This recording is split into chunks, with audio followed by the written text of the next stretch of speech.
تمہارے پاس یہ دعا آئی ہے، اس کا مطلب ہے تمہارے لیے آسمان سے کچھ طے ہو چکا ہے۔ نہ یہ اتفاق ہے نہ سنیوگ،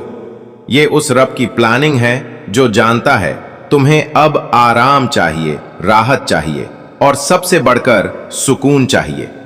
بہت کوشش کی نا تم نے، دوڑے گرے اٹھے، پھر بھی کچھ نہیں بدلا۔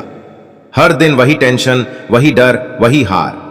لیکن یہ دعا اسی کہانی کا موڑ ہے جہاں سے سب بدل سکتا ہے۔ اس دعا کو سنتے ہی دل پر بیٹھا بوجھ اترنے لگے گا، دماغ کو سکون ملے گا، جیسے کوئی تمہارے اندر ہاتھ رکھ کے کہہ رہا ہو اب سب ٹھیک ہو جائے گا۔ گھر میں رکی ہوئی برکت بہنے لگے گی، کاروبار اور روزگار میں عجیب سی رفتار آ جائے گی، اور سب سے بڑھ کر تمہارا یقین پھر سے جاگ اٹھے گا۔ یہ دعا تمہارے حالات نہیں، تمہاری کائنات بدل سکتی ہے اگر تم اسے پورے یقین سے سنو۔ کوئی تعویذ نہیں، کوئی دکھاوا نہیں، صرف اللہ کا کلام اور تمہارا سچا یقین۔ تو اب سب کچھ روک دو، فون سائلنٹ کر دو، آنکھیں بند کر لو اور صرف سنو۔ یہ دعا صرف تمہارے لیے آئی ہے۔ نیچے آمین ضرور لکھو، کیونکہ جب لفظ دل سے نکلتے ہیں تو آسمان ان کا جواب دینے میں دیر نہیں کرتا۔ اعوذ باللہ من الشیطان الرجیم، بسم اللہ الرحمن الرحیم۔ یا ایہا الذین آمنوا اوفوا بالعقود، احلت لکم بہیمۃ الانعام الا ما یتلی علیکم غیر محل الصید وانتم حرم،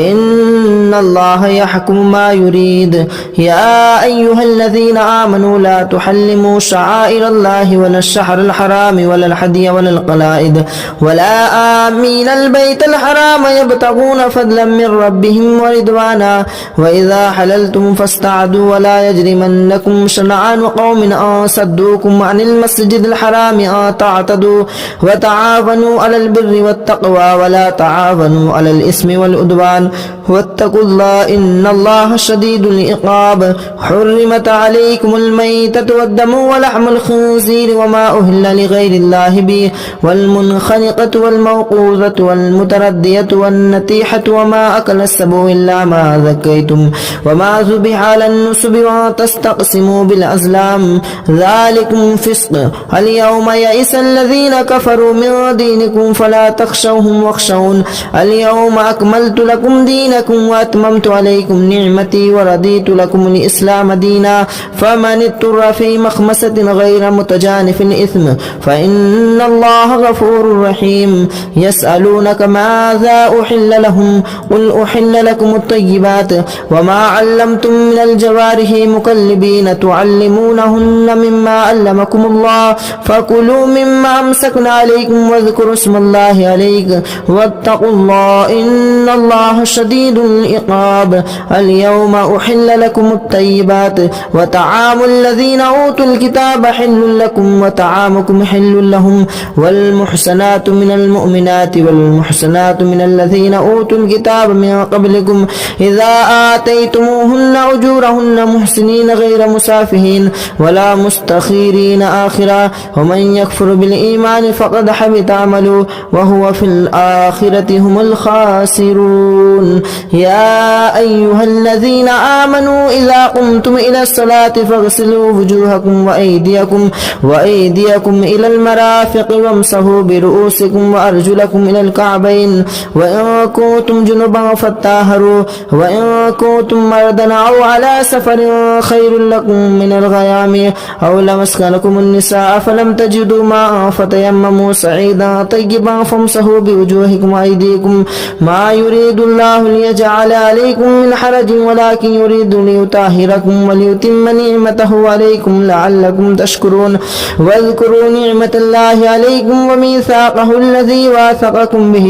إذ قلتم سمعنا وأطعنا واتقوا الله إن الله عليم بذات الصدور۔ يا أيها الذين آمنوا كونوا قوامين لله شهداء بالقسط ولا يجرمنكم شنآن قوم أن صدوكم عن المسجد الحرام أن تعتدوا وتعاونوا على البر والتقوى يا أيها الذين آمنوا كونوا قوامين لله شهداء بالقسط ولا يجرمنكم شنآن قوم أن صدوكم عن المسجد الحرام أن تعتدوا وتعاونوا على البر والتقوى ولا تعاونوا على الإثم والعدوان واتقوا الله إن الله شديد العقاب يا أيها الذين آمنوا كونوا قوامين لله شهداء بالقسط ولا يجرمنكم شنآن قوم على ألا تعدلوا اعدلوا هو أقرب للتقوى واتقوا الله إن الله خبير بما تعملون وعد الله الذين آمنوا وعملوا الصالحات لهم مغفرة وأجر عظيم والذين كفروا وكذبوا بآياتنا أولئك أصحاب الجحيم يا أيها الذين آمنوا اذكروا نعمة الله عليكم إذ هم قوم أن يبسطوا إليكم أيديهم فكف أيديهم عنكم واتقوا الله وعلى الله فليتوكل المؤمنون ولقد أخذ الله ميثاق بني إسرائيل وبعثنا منهم 12 نقيبا وقال الله إني معكم لئن أقمتم الصلاة وآتيتم الزكاة وآمنتم برسلي وأزرتموهم وأقرضتم الله قرضا حسنا لأكفر عنكم سيئاتكم ولأدخلنكم جنات تجري من تحتها الأنهار فما كفر بعد ذلك منكم فقد ضل سواء السبيل وبما نقضهم ميثاقهم لعناهم وجعلنا قلوبهم قاسية يحرفون الكلم عن مواضعه ونسوا حظا مما ذكروا به ولا يجرمنكم أن تطهروا ولا تزالوا تطلعوا على خاناتكم منكم إلا قليلا منهم فاعفوا عنهم واستغفروا لهم إن الله يحب المحسنين ومن الذين قالوا إنا نصارى أخذنا ميثاقهم فنسوا حظا مما ذكروا به فأغرينا بينهم العداوة والبغضاء إلى يوم القيامة وسوف ينبئهم الله بما كانوا يصنعون يا أهل الكتاب قد جاءكم رسولنا يبين لكم كثيرا مما كنتم تخفون من الكتاب ويعفو عن كثير قد جاءكم من الله نور وكتاب مبين يهدي به الله من اتبعه ودار رضوانه سبلا ويخرجنكم من الظلمات إلى النور بإذن ربهم ويهديهم إلى صراط مستقيم لقد كفر الذين قالوا إن الله هو المسيح ابن مريم قل فمن يملك من الله شيئا إن أراد بكم أو أراد بكم مثلا لقد كفر الله قالوا إنه هو السميع العليم قل من يملك من السماء شيئا إلا أن أراد أن يهلي من المرسينة لقد كفر الذين قالوا إن الله هو المسيح ابن مريم قل فمن يملك من الله شيئا إن أراد أن يهلك المسيح ابن مريم وأمه وما في الأرض جميعا ولله ملك السماوات والأرض وما بينهما يخلق ما يشاء والله على كل شيء قدير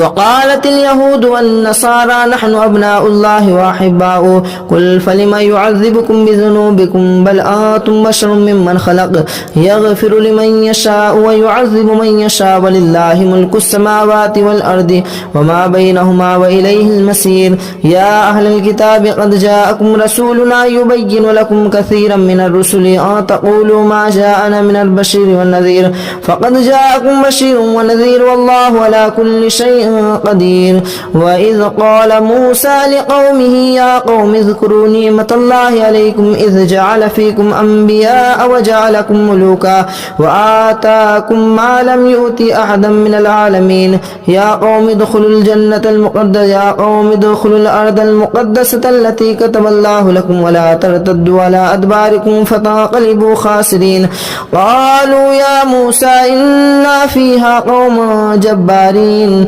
وإنا لن ندخلها حتى يخرجنا منها فإن يخرجنا منها فإنا داخلون قال رجلان من الذين يخافون أنعم الله عليهم ادخلوا عليهم الباب فإذا دخلتموه فإنكم غالبون وعلى الله فليتوكلوا إن كنتم مؤمنين قالوا يا موسى إنا لن ندخلها أبدا ما داموا فيها فادخلوا أنت وداخلون قال قالوا يا موسى إنا لن ندخلها أبدا ما داموا فيها فاذهب أنت وربك فقاتلا إنا هاهنا قائدون قال رب إني لا أملك إلا نفسي وأخي فافرق بيننا وبين القوم الفاسقين قال فإنها محرمة عليهم 40 سنة يتيهون في الأرض فلا تأس على القوم الفاسقين واتل عليهم نبأ ابني آدم بالحق إذ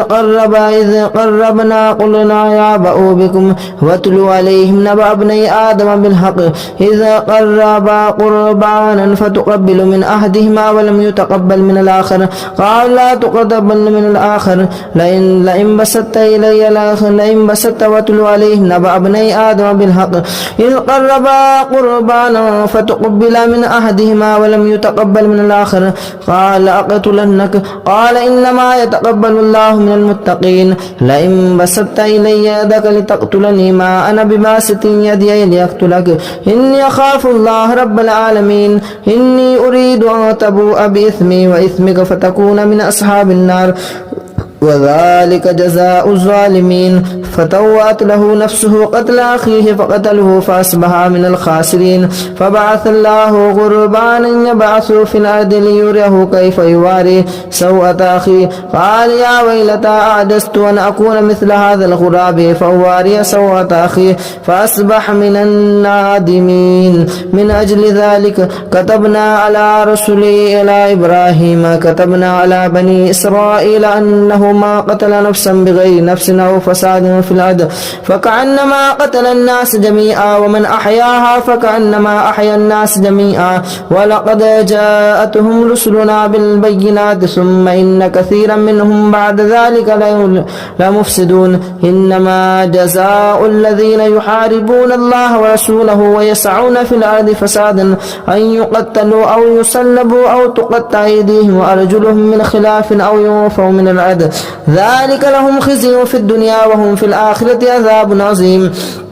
إلا الذين تابوا من بعد ذلك تقدروا عليهم فاعلموا أن الله غفور رحيم يا أيها الذين آمنوا اتقوا الله وابتغوا إليه الوسيلة وجاهدوا في سبيله لعلكم تفلحون إن الذين كفروا لو أن لهم ما في الأرض جميعا ومثله معه لافتدوا به من عذاب يوم القيامة ما تقبل منهم ولهم عذاب يريدون أن يخرجوا من النار وما هم بخارجين من النار ولهم عذاب مقيم والسارق والسارقة فاقطعوا أيديهما جزاء بما كسب نكالا من الله والله عزيز حكيم فما تاب من بعد ظلمه وأصلح فإن الله يتوب عليهم إن الله غفور رحيم ألم تعلم أن الله له ملك السماوات والأرض يعذب من يشاء ويغفر لمن يشاء ويعذب من يشاء ويغفر ويعذب من يشاء ولم تعلم أن الله له ملك السماوات والأرض يعذب من يشاء ويغفر لمن يشاء والله على كل شيء قدير يا أيها الرسول لا يحزنك الذين يصارعون في الكفر من الذين قالوا آمنا بأفواههم ولم تؤمن قلوبهم ومن الذين هادوا سماعون للكذب سماعون لقوم آخرين لم يأتوك يحرفون الكلم من بعد مواضعه يقولون إن أوتيتم هذا فخذوه وإن لم تؤتوه فاحذروا ومن يرد الله فتنته فلا تملك له من الله شيئا أولئك لم يرد الله أن يطهر قلوبهم لهم في الدنيا خزي ولهم في الآخرة عذاب عظيم سماعون للكذب أكالون للسهت فإن جاءوك فاحكم بينهم أو أعرض عنهم وإن تعرض عنهم فلن يضروا الله شيئا وإن حكمت فاحكم بينهم إن الله يحكم من المتقين وكيف يحكمونك وعندهم التوراة فيها حكم الله ثم يتولون من بعد ذلك وما أولئك بالمؤمنين إنا أنزلنا التوراة فيها هدى والنور يحكم بها النبيون الذين أسلموا للذين هادوا والربانيون والأحبار بما استحفظوا من كتاب الله وكانوا عليه شهداء فلا تخشوا الناس واخشوني ولا تشتروا بآياتي ثمنا قليلا الله ومن لم يحكم بما أنزل الله فأولئك هم الكافرون وكتبنا عليهم فيها أن النفس بالنفس والعين بالعين والأنف بالأنف والأذن بالأذن والسن بالسن والجروح قصاص فما تصدق به فهو خير كفارة الله ومن لم يحكم بما أنزل الله فأولئك هم الظالمون وقفينا على آثارهم بعيسى ابن مريم مصدقا لما بين يديه من التوراة وآتيناه الإنجيل فيه هدى والنور ومصدقا لما بين يديه من التوراة وهدى وموعظة للمتقين وليحكم أهل الإنجيل بما أنزل الله فيه ومن لم يحكم بما أنزل الله فأولئك هم الفاسقون وأنزلنا إليك الكتاب بالحق مصدقا لما بين يديه من الكتاب ومهيمنا عليه فاحكم بينهم بما أنزل الله ولا تتبعوا أهواءهم عما جاءك من الحق لكل جعلنا منكم إشرة ومنهاجا ولو شاء الله لجعلكم أمة واحدة ولكن يبلوكم ولو شاء الله لجعلكم أمة واحدة ولكن ليبلوكم فيما آتاكم فاستبقوا الخيرات إلى الله مرجعكم جميعا فينبئكم بما كنتم فيه تختلفون وأن يحكم بينهم بما أنزل الله ولا تتبع أهواءهم وحذرهم أن يفتنون عن بعد ما أنزل الله إليك فإن توليتم فاعلموا أنما يريد الله أن يصيبكم الله ببعده ذنوبهم وإن كثيرا من الناس لفاسقون أفحكم الجاهلية يبغون ومن أحسن من الله حكما لقوم يوقنون يا أيها الذين آمنوا لا تتخذوا اليهود والنصارى أولياء بعضهم أولياء بعض ومن يتولهم منكم فإنه بهم إن الله لا يهدي القوم الفاسقين فترى الذين في قلوبهم مرض يسارعون فيهم يقولون نخشى أن تصيبهم دائرة فعسى الله أن يأتي بالفتح وأمر بأمره ويصرف ويعلم الله من يشاء ويشاء فترى الذين في قلوبهم مرض يسارعون فيهم يقولون نخشى أن تصيبنا دائرة فعسى الله أن يأتي بالفتح أو أمر من عنده فيصبحوا على ما أسروا في أنفسهم نادمين ويقول الذين آمنوا هؤلاء الذين أقسموا بالله جهد أيمانهم إنهم لمعكم حبطت أعمالهم فأصبحوا خاسرين يا أيها الذين آمنوا من يرتد منكم عن دينه فسوف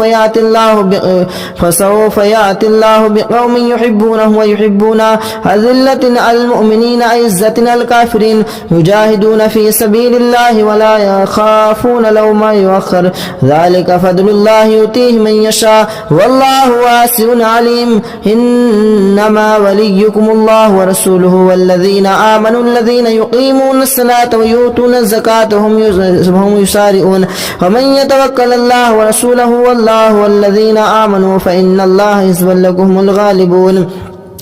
يا أيها الذين آمنوا لا تتخذوا الذين اتخذوا دينكم هزوا ولعبا من الذين أوتوا الكتاب من قبلكم والكفار أولياء واتقوا الله إن كنتم مؤمنين وإذا ناديتم إلى الصلاة اتخذوها هزوا ولعبا ذلك بأنهم قوم لا يعقلون قل يا أهل الكتاب هل تنقمون منا إلا أن آمنا بالله وما أنزل إلينا وما أنزل من قبل وأن أكثركم فاسقون قل هل أنبئكم بشر من ذلك مثوبة عند الله من لعنهم الله وغضب عليه وجعل منهم القردة والخنازير والعبد الطاغوت أولئك شر مكانا وأضل عن سواء السبيل وإذا جاءوكم قالوا آمنا وقد دخلوا بالكفر وهم قد خرجوا به والله أعلم بما يعلم والله أعلم بما كانوا يكتمون وترى كثيرا منهم يسارعون في الإثم والعدوان وأكلهم السحت لبئس ما كانوا يعملون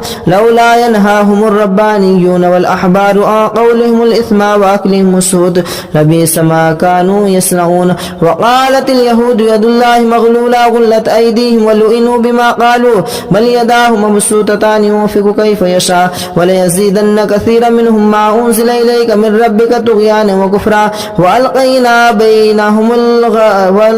بينهم العداوة والبغضاء إلى يوم القيامة كلما أوقدوا نارا الحرب أطفأ الله ويسعون في الأرض فسادا والله لا يحب المفسدين ولو أن أهل الكتاب آمنوا واتقوا لكفرنا عنهم سيئاتهم ولأدخلنهم جنات تجري من تحتها الأنهار ولو أنهم أقاموا الصلاة والإنجيل وما أنزل الله إليك من ربهم لأكلوا من فوقهم ومن تحت أرجلهم منهم أمة مقتصدة وكثير منهم ساء ما كانوا يعملون يا أيها الرسول بلغنا ما أنزل إليك من ربك وإن لم تفعل فما بلغت رسالته والله يعصمك من الناس إن الله لا يهدي القوم الكافرين قل يا أهل الكتاب لتنكمون قل يا أهل الكتاب لستم على شيء حتى تقاتلوا التوراة والإنجيل وما أنزل إليكم من ربكم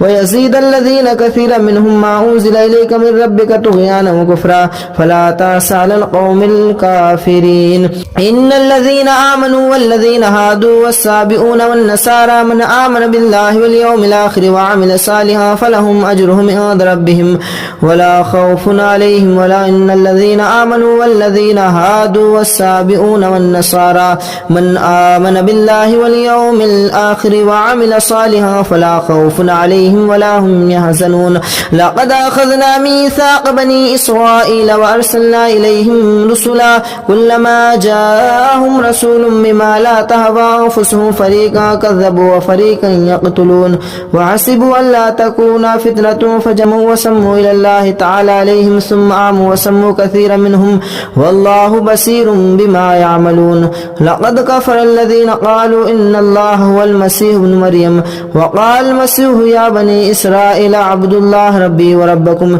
إنه من يشرك بالله فقد حرم الله عليه الجنة ومأواه النار وما للظالمين من أنصار لقد كفر الذين قالوا إن الله ثالث ثلاثة وما من إله إلا إله واحدا وإن لم ينتهوا عما كانوا ليمسن الذين كفروا منهم عذاب أليم أفلا يتوبون إلى الله ويستغفرون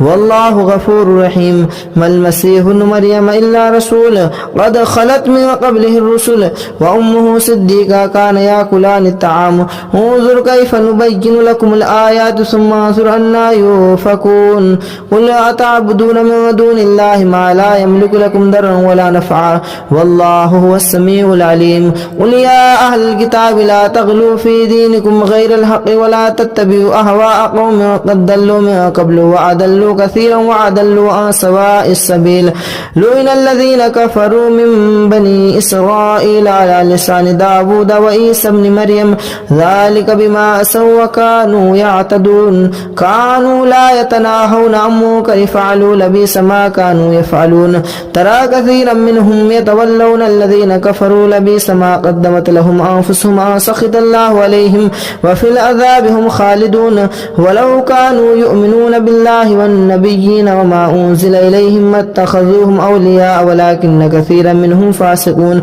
لتجدن أشد الناس على عداوة الذين آمنوا الهدى والذين أشركوا ولتجدن أقربهم مودة للذين آمنوا الذين قالوا إنا نصارى ذلك بأنهم منهم قسيسين ورهبانا وأنهم لا يستكبرون يا أيها الذين آمنوا لا يستكبرون وإذا سمعوا ما أنزل إلى الرسول ترى أعينهم تفيض من الدم مما عرفوا من الحق يقولون ربنا آمنا فاكتبنا مع الشاهدين وما لنا لا نؤمن بالله وما جاءنا من الحق ونطمع أن يدخلنا ربنا مع القوم الصالحين فأثابهم الله بما قالوا جنات تجري من تحتها الأنهار خالدين فيها وذلك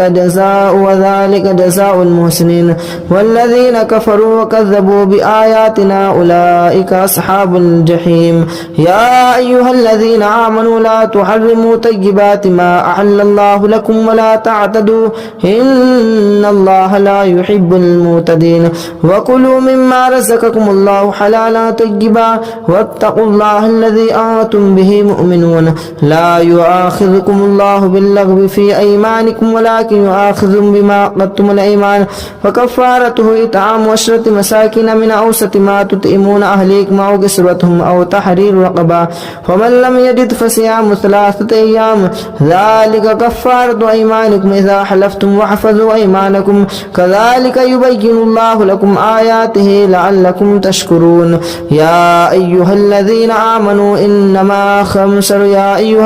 آمنوا إنما الخمر والميسر والأنصاب والأزلام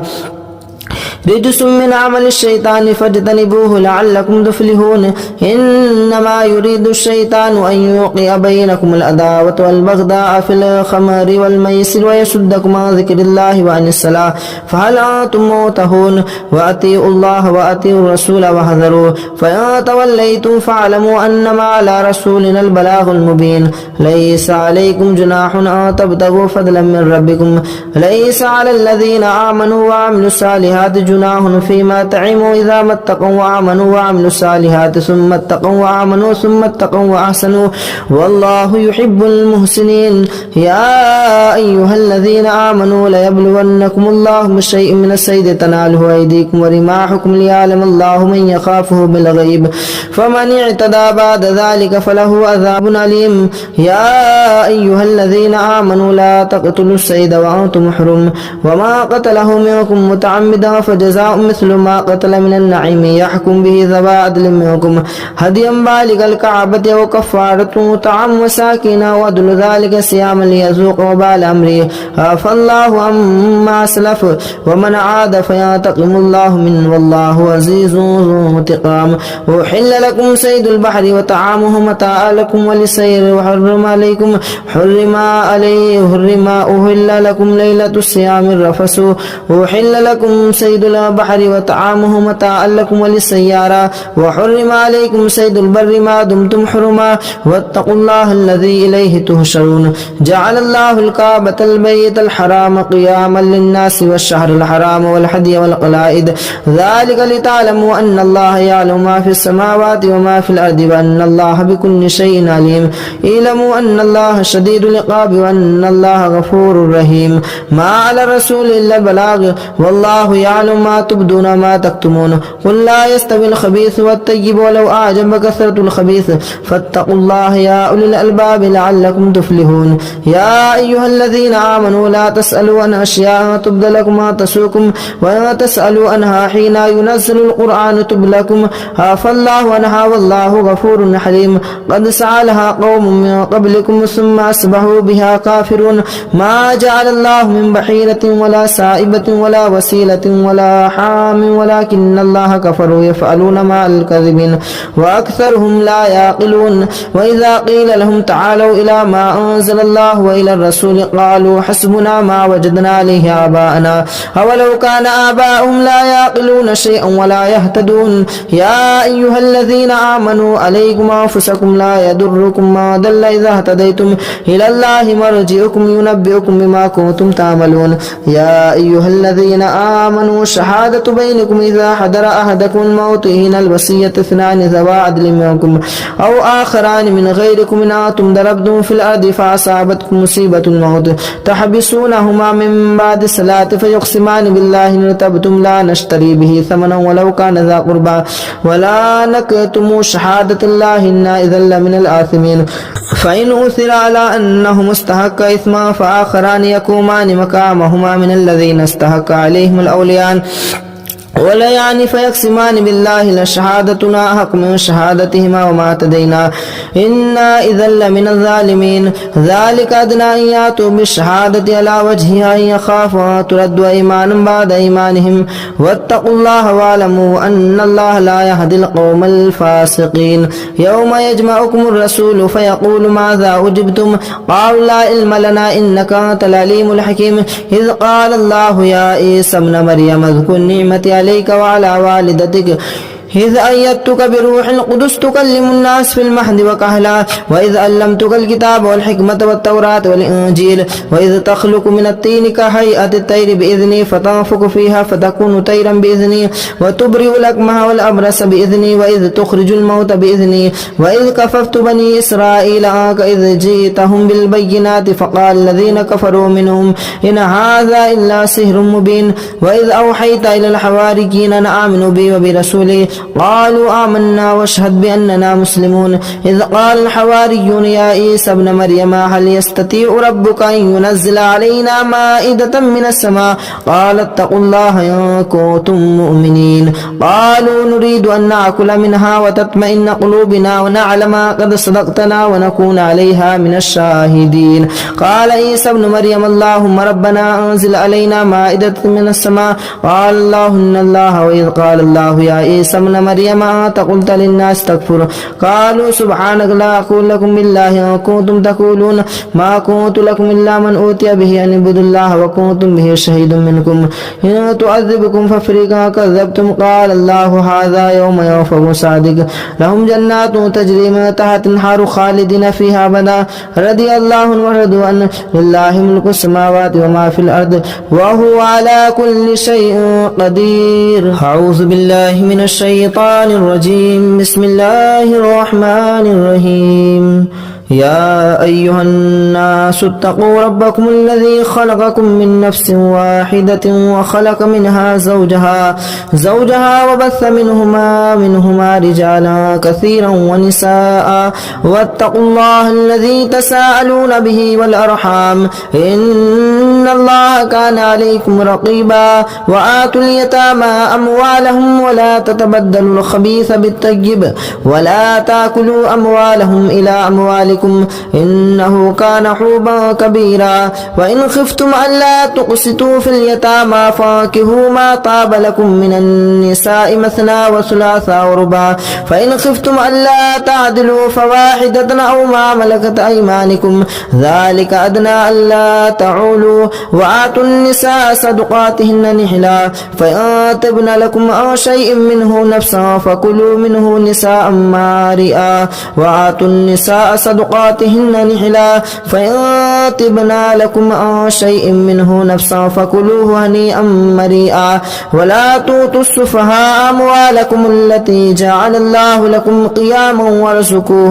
وارزقوهم فيها واكسوهم وقولوا لهم قولا معروفا وآتوا اليتامى حتى إذا بلغوا النكاح فإن آنستم منهم رشدا فادفعوا إليهم أموالهم ولا تأكلوها إسرافا وبدارا أن يكبروا وما كان غنيا فليستعفف وما كان فقيرا فليأكل بالمعروف فإذا دفعتم إليهم أموالهم فأشهدوا عليهم وكفى بالله حسيبا للرجال نصيب مما ترك الوالدان والأقربون وللنساء نصيب مما ترك الوالدان والأقربون مما قل منه أو كثر نصيبا مفرودا وإذا حضر القسمة أولو القربى واليتامى والمساكين فارزقوهم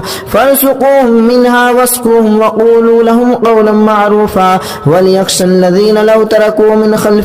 خلفهم ذرية ضعافا خافوا عليهم فليتقوا الله وليقولوا قولا سديدا إن الذين يأكلون أموال اليتامى ظلما إنما يأكلون في بطونهم نارا وسيصلون سعيرا يوصيكم الله في أولادكم للذكر مثل حظ الأنثيين فإن كن نساء فوق اثنتين فلهن ثلثا ما ترك وإن كان واحدة فلها النصف ولأبويه لكل واحد منهما مما ترك كان له فرف وإن كانت واحدة فلها نصف ولأبويه لكل واحد منهم السدس مما ترك كان له ولد فإن لم يكن له ولد وورثه أبواه فلأمه الثلث فإن كان له إخوة فلأمه السدس من بعد وصية يوصي بها أو دين آباؤكم وأبناؤكم لا تدرون أيهم أقرب لكم نفعا فريدة من الله إن الله كان عليما حكيما ولكم نصف ما ترك أزواجكم إن لم يكن لهن ولد فإن كان لهن ولد فلكم الربع مما تركن من بعد وصية يوصين بها أو دين ولهن الربع مما تركتم إن لم يكن لكم ولد فإن كان لكم ولد فلهن الثمن مما ترك من بعد وصية توصون بها أو دين وإن كان رجل يورث كلالة أو امرأة وله أخ أو أخت فلكل واحد منهم السدس فإن كان له أكثر من ذلك فهم شركاء في الثلث من بعد وصية يوصى بها أو دين غير مضار وصية من الله والله عليم حكيم تلك حدود الله ومن يطع الله ورسوله يدخله جنات تجري من تحتها الأنهار خالدين فيها وذلك الفوز العظيم ومن يرد الله ورسوله ويتعدى حدوده يدخله نارا خالدا فيها وله عذاب مهين واللاتي ياتين الفاحشة من نسائكم فاستشهدوا عليهن 4 منكم فإن شهدوا فأمسكوهن في البيوت حتى يتوفاهن الموت أو يجعل الله لهن سبيلا واللذان ياتيانها منكم فآذوهما فإن تابا وأصلحا فأعرضوا عنهما إن الله كان توابا رحيما إنما التوبة على الله للذين يعملون السوء بجهالة ثم يتوبون من قريب فأولئك يتوب الله عليهم والله كان الله عليما حكيما وليست التوبة للذين يعملون السيئات حتى إذا حضر أحدهم الموت قال إني تبت الآن ولا الذين يموتون وهم كفار أولئك أعتدنا لهم عذابا أليما يا أيها الذين آمنوا لا يحل لكم أن ترثوا النساء كرها ولا تعدلوهن لتذهبوا ببعض ما آتيتموهن إلا أن يأتين بفاحشة مبينة وعاشروهن بالمعروف فإن كرهتموهن فعسى أن تكرهوا شيئا ويجعل الله فيه خيرا كثيرا وإن أردتم أن تستبدلوا وإن أردتم استبدال زوج مكان زوج وآتيتم إحداهن قنطارا فلا تأخذوا منه شيئا أتأخذونه بهتانا وإثما مبينا وكيف تأخذونه وقد أفضى بعضكم إلى بعض وأخذن منكم ميثاقا غليظا ولا تنكحوا ما نكح آباؤكم من النساء إلا ما قد سلف إنه كان فاحشة ومقتا وساء سبيلا حرمت عليكم أمهاتكم وبناتكم وأخواتكم وعماتكم وخالاتكم وبنات الأخ وبنات الأخت وأمهاتكم اللاتي أرضانكم وأخواتكم من الرضاعة وأمهات نسائكم وربائبكم اللاتي في حجوركم من نسائكم اللاتي دخلتم بهن فإن لم تكونوا دخلتم بهن فلا جناح عليكم وحلائل أبنائكم الذين من أسلابكم وأن تجمعوا بين الأختين إلا ما قد سلف إن الله كان غفورا رحيما والمحسنات من النساء إلا ما ملكت أيمانكم كتاب الله عليكم وأحل لكم ما وراء ذلكم تبتغوا بأموالكم محسنين مسافهين غير مسافهين والمحسنات من النساء إلا ما ملكت أيمانكم كتاب الله عليكم وأحل لكم ما وراء ذلكم تبتغوا بأموالكم محسنين غير مسافهين فما استطعتم به منهن فآتوهن أجورهن فريدا ولا جناح عليكم فيما تراضيتم به من بعد الفريدا إن الله كان عليما حكيما ومن لم يستطع منكم طولا أن ينكح المحسنات المؤمنات فمما ملكت أيمانكم من فتياتكم المؤمنات والله أعلم بإيمانكم بعضكم من بعض فانكحوهن بإذن أهلهن وآتوهن أجورهن بالمعروف محسنات غير مسافحات وغير متخذي أخدان فإذا أحسن فإن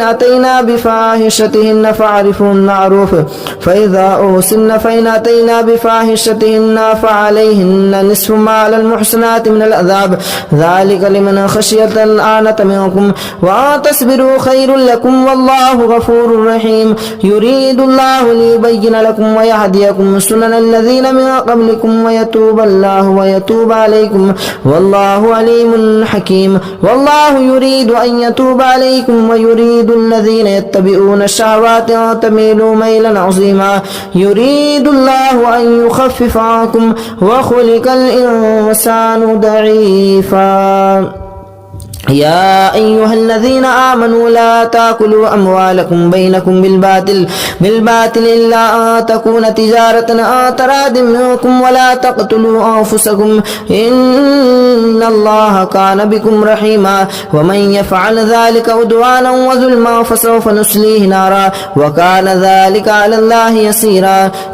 تجتنبوا كبائر ما تنهون عنه نكفر عنكم سيئاتكم وندخلكم مدخلا كريما ولا تتمنوا ما فضل الله به بعضكم على بعض للرجال نصيب مما اكتسبوا وللنساء نصيب مما اكتسبن واسألوا الله من فضله إن الله كان بكل شيء عليما ولكل جعلنا موالي مما ترك الوالدان والأقربون والذين عقدت أيمانكم فآتوهم نصيبهم إن الله كان على كل شيء شهيدا الرجال قوامون على النساء بما فضل الله بعضهم على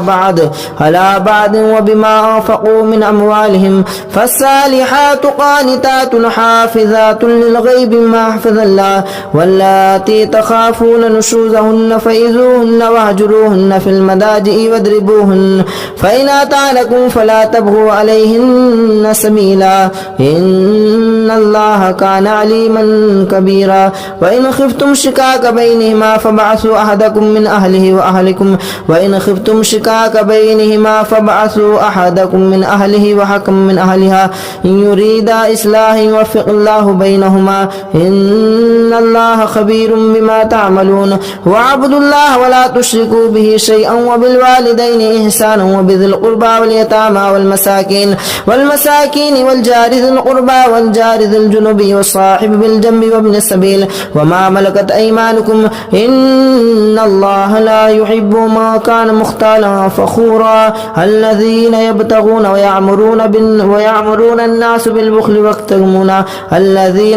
الذين يبخلون ويعمرون الناس بالبخل ويكتمون ما آتاهم الله من فضله وأعتدنا للكافرين عذابا مهينا والذين ينفقون أموالهم رياء الناس ولا يؤمنون بالله ولا باليوم الآخر ومن يكن الشيطان له قريبا فساء قريبا وماذا عليهم لو آمنوا بالله واليوم الآخر وأنفقوا مما رزقهم الله وكان الله بهم عليما إن الله لا يظلم مثقال ذرة وإن تك حسنة يضاعفها ويؤتي من لدنه أجرا عظيما فكيف إذا جئنا من كل أمة شهيد وجئنا بك شهيدا على هؤلاء فكيف إذا جئنا من كل أمة بشهيد وجئنا بك على هؤلاء شهيدا يومئذ يود الذين كفروا وعصوا الرسول لو تسوى بهم العذاب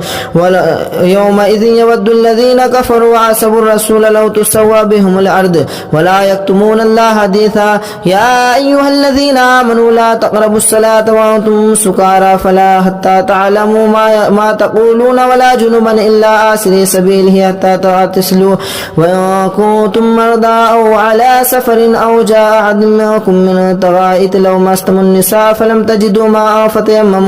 فتيمموا سعيدا طيبا فامسحوا بوجوهكم وأيديكم إن الله كان عفوا غفورا ألم تر إلى الذين أوتوا نصيبا من الكتاب يشترون الضلالة ويريدون أن تضلوا السبيل والله أعلم بأعدائكم وكفى بالله وليا وكفى بالله نصيرا من الذين هادوا يحرفون الكلم عن مواضعه ويقولون سمعنا وعصينا واسمع غير مسمع ورائنا ليا بألسنة وطعنا في دينهم ولو أنهم قالوا سمعنا وأطعنا واسمع وانظرنا لكان خيرا لهم وأعظم ولكن لعنهم الله بكفرهم فلا يؤمنون يؤمنون إلا قليلا يا أيها الذين أوتوا الكتاب آمنوا بما نزلنا مصدقا لما معكم من قبل أن نطمس وجوها فنردها على أدبارها أو نلعنهم فما لعنا أصحاب السبت وكان أمر الله مفعولا إن الله لا يغفر أن يشرك به ويغفر ما دون ذلك لمن يشاء ومن يشرك بالله فقد افترى إثما عظيما ألم تر إلى الذين يزكون أنفسهم بل الله يزكي من يشاء ولا يظلمون فتيلا انظر كيف يفترون على الله الكذب وكفى به إثما مبينا ألم تر إلى الذين أوتوا نصيبا من الكتاب يؤمنون بالجبت والطاغوت ويقولوا للذين كفروا هؤلاء أهدى من الذين آمنوا سبيلا أولئك الذين لعنهم الله ومن يلعن الله فلا تجد له نصيرا أم لهم نصيب من الملك فإذا لا يؤتون الناس نقيرا أم يحسدون الناس على ما آتاهم الله من فضله فقد آتينا على إبراهيم الكتاب والحكمة وآتيناهم ملكا عظيما فمنهم من آمن به ومنهم من صد عنه وكفى بجهنم سعيرا إن الذين كفروا بآياتنا سوف نصليهم نارا كلما نضجت جلودهم بدلناهم جلودا غير هؤلاء فمنهم من آمن به ومنهم من صد عنه وكفى بجهنم سعيرا إن الذين كفروا بآياتنا سوف نصليهم نارا كلما نضجت جلودهم بدلناهم جلودا غيرها ليذوقوا العذاب إن الله كان عزيزا حكيما والذين آمنوا وعملوا الصالحات سندخلهم جنات تجري من تحتها الأنهار خالدين فيها أبدا لهم فيها أزواج مطهرة وندخلهم ذلا ذليلا إن الله يأمركم أن تؤدوا الأمانات إلى أهلها وإذا حكمتم بين الناس أن تحكموا بالعدل إن الله نعم ما يعظكم به إن الله كان سميعا بصيرا يا أيها الذين آمنوا أطيعوا الله وأطيعوا الرسول وأولي الأمر منكم فإن تنازعتم في شيء فردوه إلى الله والرسول إن كنتم تؤمنون بالله واليوم الآخر ذلك خير وأحسن تأويلا ألم تر إلى الذين يزعمون أنهم آمنوا بما أنزل إليك وما أنزل من قبلك يريدون أن يتحاكموا إلى الطاغوت وقد أمروا أن يكفروا به ويريد الشيطان أن يضلهم ضلالا بعيدا وإذا قيل لهم تعالوا إلى ما أنزل الله وإلى الرسول رأيت المنافقين يصدون عنك صدود الله فكيف إذا أصابتهم مصيبة بما قدمت أيديهم ثم جاءوك يحلفون بالله إن أردنا إلا إحسانا وتوفيقا أولئك الذين يعلم الله ما في قلوبهم فاعرض عنهم وإذهم وقل لهم في أنفسهم قولا بليغا وما أرسلنا من رسول إلا ليطاع بإذن الله ولو أنهم إذ ظلموا أنفسهم جاءوك فاستغفروا الله واستغفر لهم الرسول لوجدوا الله توابا رحيما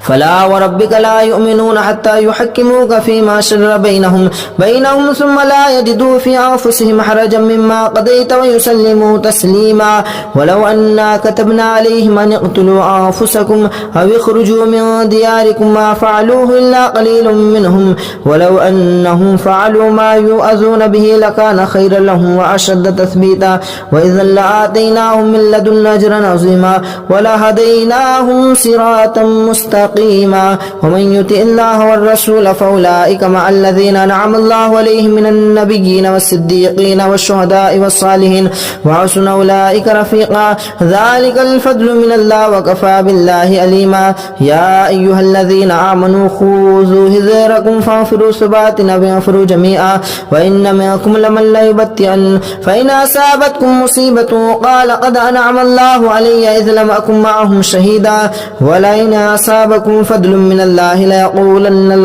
ليقولن ولئن أصابكم فضل من الله ليقولن كأن لم تكن بينكم وبينهم مودة يا ليتني كنت معهم فأفوز فوزا عظيما فليقاتل في سبيل الله الذين يشترون الحياة الدنيا بالآخرة ومن يقاتل في سبيل الله فيقتل أو يغلب فسوف نؤتيه أجرا عظيما وما لكم لا تقاتلون في سبيل الله والمستضعفين المستضعفين من الرجال والنساء والولدان الذين يقولون ربنا أخرجنا من هذه القرية الظالم أهلها واجعل لنا من لدنك وليا واجعل لنا من لدنك نصيرا. الذين يأكلون الربا لا يقومون إلا كما يقوم الذي ألم تر إلى الذين قيل لهم كفوا أيديهم وأقيموا الصلاة وآتوا الزكاة ألم تر إلى الذين قيل لهم كفوا أيديكم وأقيموا الصلاة وآتوا الزكاة فلما كتب عليهم القتال إذا فريق منهم يخشون الناس كخشية الله أو أشد خشية وقالوا ربنا لما كتبت علينا القتال لولا أخرتنا إلى أجل قريب قل متاع الدنيا قليل والآخرة خير لمن اتقى ولا تظلمون فتيلا. أينما تكونوا يدرككم الموت ولو كنتم في بروج مشيدة وإن تصبهم حسنة يقول هذه من عند الله أينما تكونوا يدرككم الموت ولو كنتم في بروج مشيدة وإن تصبهم حسنة يقولوا هذه من عند الله وإن تصبهم سيئة يقولوا هذه من عند الله كل من عند الله فما لهؤلاء القوم لا يكادون يفقهون حديثا ما أصابك من حسنة فمن الله وما أصابك من سيئة فمن نفسك وأرسلناك للناس رسولا وكفى بالله شهيدا. من يطيع الرسول فقد أطاع الله وما تولى فما أرسلناك عليهم حفيظا. ويقولون طاعة فإذا برزوا من عندك ميت طائفة منهم غير الذين تقولون والله يكتمون ما تكنون فأعرض عنهم وتوكل على الله وكفى بالله وكيلا. أفلا يتدبرون القرآن ولو كان من عند الله لوجدوا فيه اختلافا كثيرا وإذا جاءهم أمر من أمرنا اختلفوا أذاؤوا فيه ولو ردوه إلى الرسول وإلى الأمر منهم لعنة الله ينبتهم وإذا جاءهم أمر من أمرنا بلا خوف أذاؤوا به ولو ردوه إلى الرسول وإلى أولي الأمر منهم لعلمه الذين يستنبطونه منهم ولولا فضل الله عليكم ورحمته لاتبعتم الشيطان إلا قليلا. فقاتل في سبيل الله لا تكلف إلا نفسها وحرد المؤمنين عسى الله أن يكف بأس الذين كفروا والله أشد بأسا وأشد تنكيلا. من يشفع شفاعة حسنة يكن له نصيب منها ومن يشفع شفاعة سيئة يكن له نصيب منها وكان الله على كل شيء مقيتا. وإذا حييتم بتحية فحيوا بأحسن منها أو ردوها إن الله كان على كل شيء حسيبا. الله لا إله إلا هو ليجمعنكم إلى يوم القيامة لا ريب فيه ومن أصدق من الله حديثا. فما لكم في المنافقين فئتين والله أركسهم بما كسبوا أتريدون أن تهدوا من أضل الله ومن يضلل الله فلا تجد له سبيلا. ودوا لو تكفرون كما كفروا فتكونون سواء فلا تتخذوا منهم أولياء حتى يهاجروا في سبيل الله فإن تولوا فخذوهم واقتلوهم حيث وجدتموهم ولا تتخذوا منهم وليا ولا نصيرا إلا الذين يصلون إلى قوم بينكم وبينهم ميثاق أو جاءوكم حدثت صدورهم أو يقاتلوكم أو يقاتلوا قومهم ولو شاء الله لسلطهم عليكم فلقاتلوكم فإن اعتزلوكم فلم يقاتلوكم وألقوا إليكم السلام فما جعل لكم عليكم سبيلا. ستجدون آخرين يريدون أن يأمنكم ويأمنوا قومهم كلما ردوا إلى الفتنة أركسوا فيها فإن لم يعتزلوكم ويلقون إليكم السلام ويكفوا أيديهم فيأخذوهم واقتلوهم حيث ثقفتموهم وأولئكم جعلنا لكم عليهم سلطانا مبينا. وما كان لمؤمن أن يقتل مؤمنا إلا خطأ وما قتل مؤمنا خطأ فتحرير رقبة مؤمنة ودية مسلمة إلى أهله إلا أن يصدقوا فإن كان من قوم عدو لكم وهو مؤمن فتحرير رقبة مؤمنة وإن كان من قوم بينكم وبينهم ميثاق فدية مسلمة إلى أهله وتحرير رقبة مؤمنة ومن لم يجد شهرين متتابعين توبة من الله والله عليما حكيما. ومن يقتل مؤمنا متعمدا فجزاؤه جهنم خالدا فيها وغضب الله عليه ولعنه وأعد له عذابا عظيما. يا أيها الذين آمنوا إذا ضربتم في في سبيل الله فتبينوا ولا تقولوا لمن ألقى إليكم السلام لست مؤمنا تبتغون عرض الحياة الدنيا فعند الله مغانم كثيرة كذلك كنتم من قبل فمن الله عليكم فتبينوا إن الله كان بما تعملون خبيرا لا يستوي القائدون من المؤمنين غير أولي الضرر والمجاهدون في سبيل الله بأموالهم وأنفسهم فضل الله المجاهدون بأموالهم وأنفسهم على القائدين درجة وكلا وعد الله الحسنى وفضل الله المجاهدين على القائدين أجرا عظيما درجات منه ومغفرة ورحمة وكان الله غفورا رحيما إن الذين توفاهم الملائكة ظالمي أنفسهم قالوا فيما كنتم قالوا كنا مستضعفين فيهم قالوا لم تكن أرض الله واسعة فتحاجروا فيها فأولئك مأواهم جهنم وساءت مصيرا إلا المستضعفين من الرجال والنساء والولدان لا يستطيعون حيلة ولا يهتدون سبيلا فأولئك عسى الله أن يعفو عنهم وكان الله عفوا غفورا ومن يهاجر في سبيل الله يجد في الأرض مراغما كثيرا وسعا ومن يخرج من بيته مهاجرا لله ورسوله ثم يدركه الموت فقد وقع أجره إلى الله وكان الله غفورا رحيما وإذا ضربتم في الأرض فليس عليكم جناح أن تقتلوا من صدقات وإذا ضربتم في الأرض فليس عليكم جناح أن تقصدوا من أصواتكم إن خفتم أن يفتنكم الذين كفروا إن الكافرين كانوا لكم عدوا مبينا وإذا كنت فيهم فأقمت لهم الصلاة فلتقم طائفة منهم معك وليأخذوا أسلحتهم فإذا سجدوا فليأكلوا من ورائكم ولتأتي طائفة أخرى لم يصلوا فليصلوا عليكم وليأخذوا حذركم وأسلحتكم ود الذين كفروا لو تغفلون عن أسلحتكم وأمتعتكم فيميلون عليكم ميلة واحدة ولا جناح عليكم إن كان بكم أو متم ولا جناح عليكم إن كان بكم أذى من مطر أو كنتم مرضى أن تضعوا أسلحتكم وخذوا حذركم إن الله أعد للكافرين عذابا مهينا فإذا قضيتم الصلاة فاذكروا الله قياما وقعودا وعلى جنوبكم فإذا اطمأننتم فأقيموا الصلاة إن الصلاة كانت على المؤمنين كتابا موقوتا ولا تهنوا في ابتغاء القوم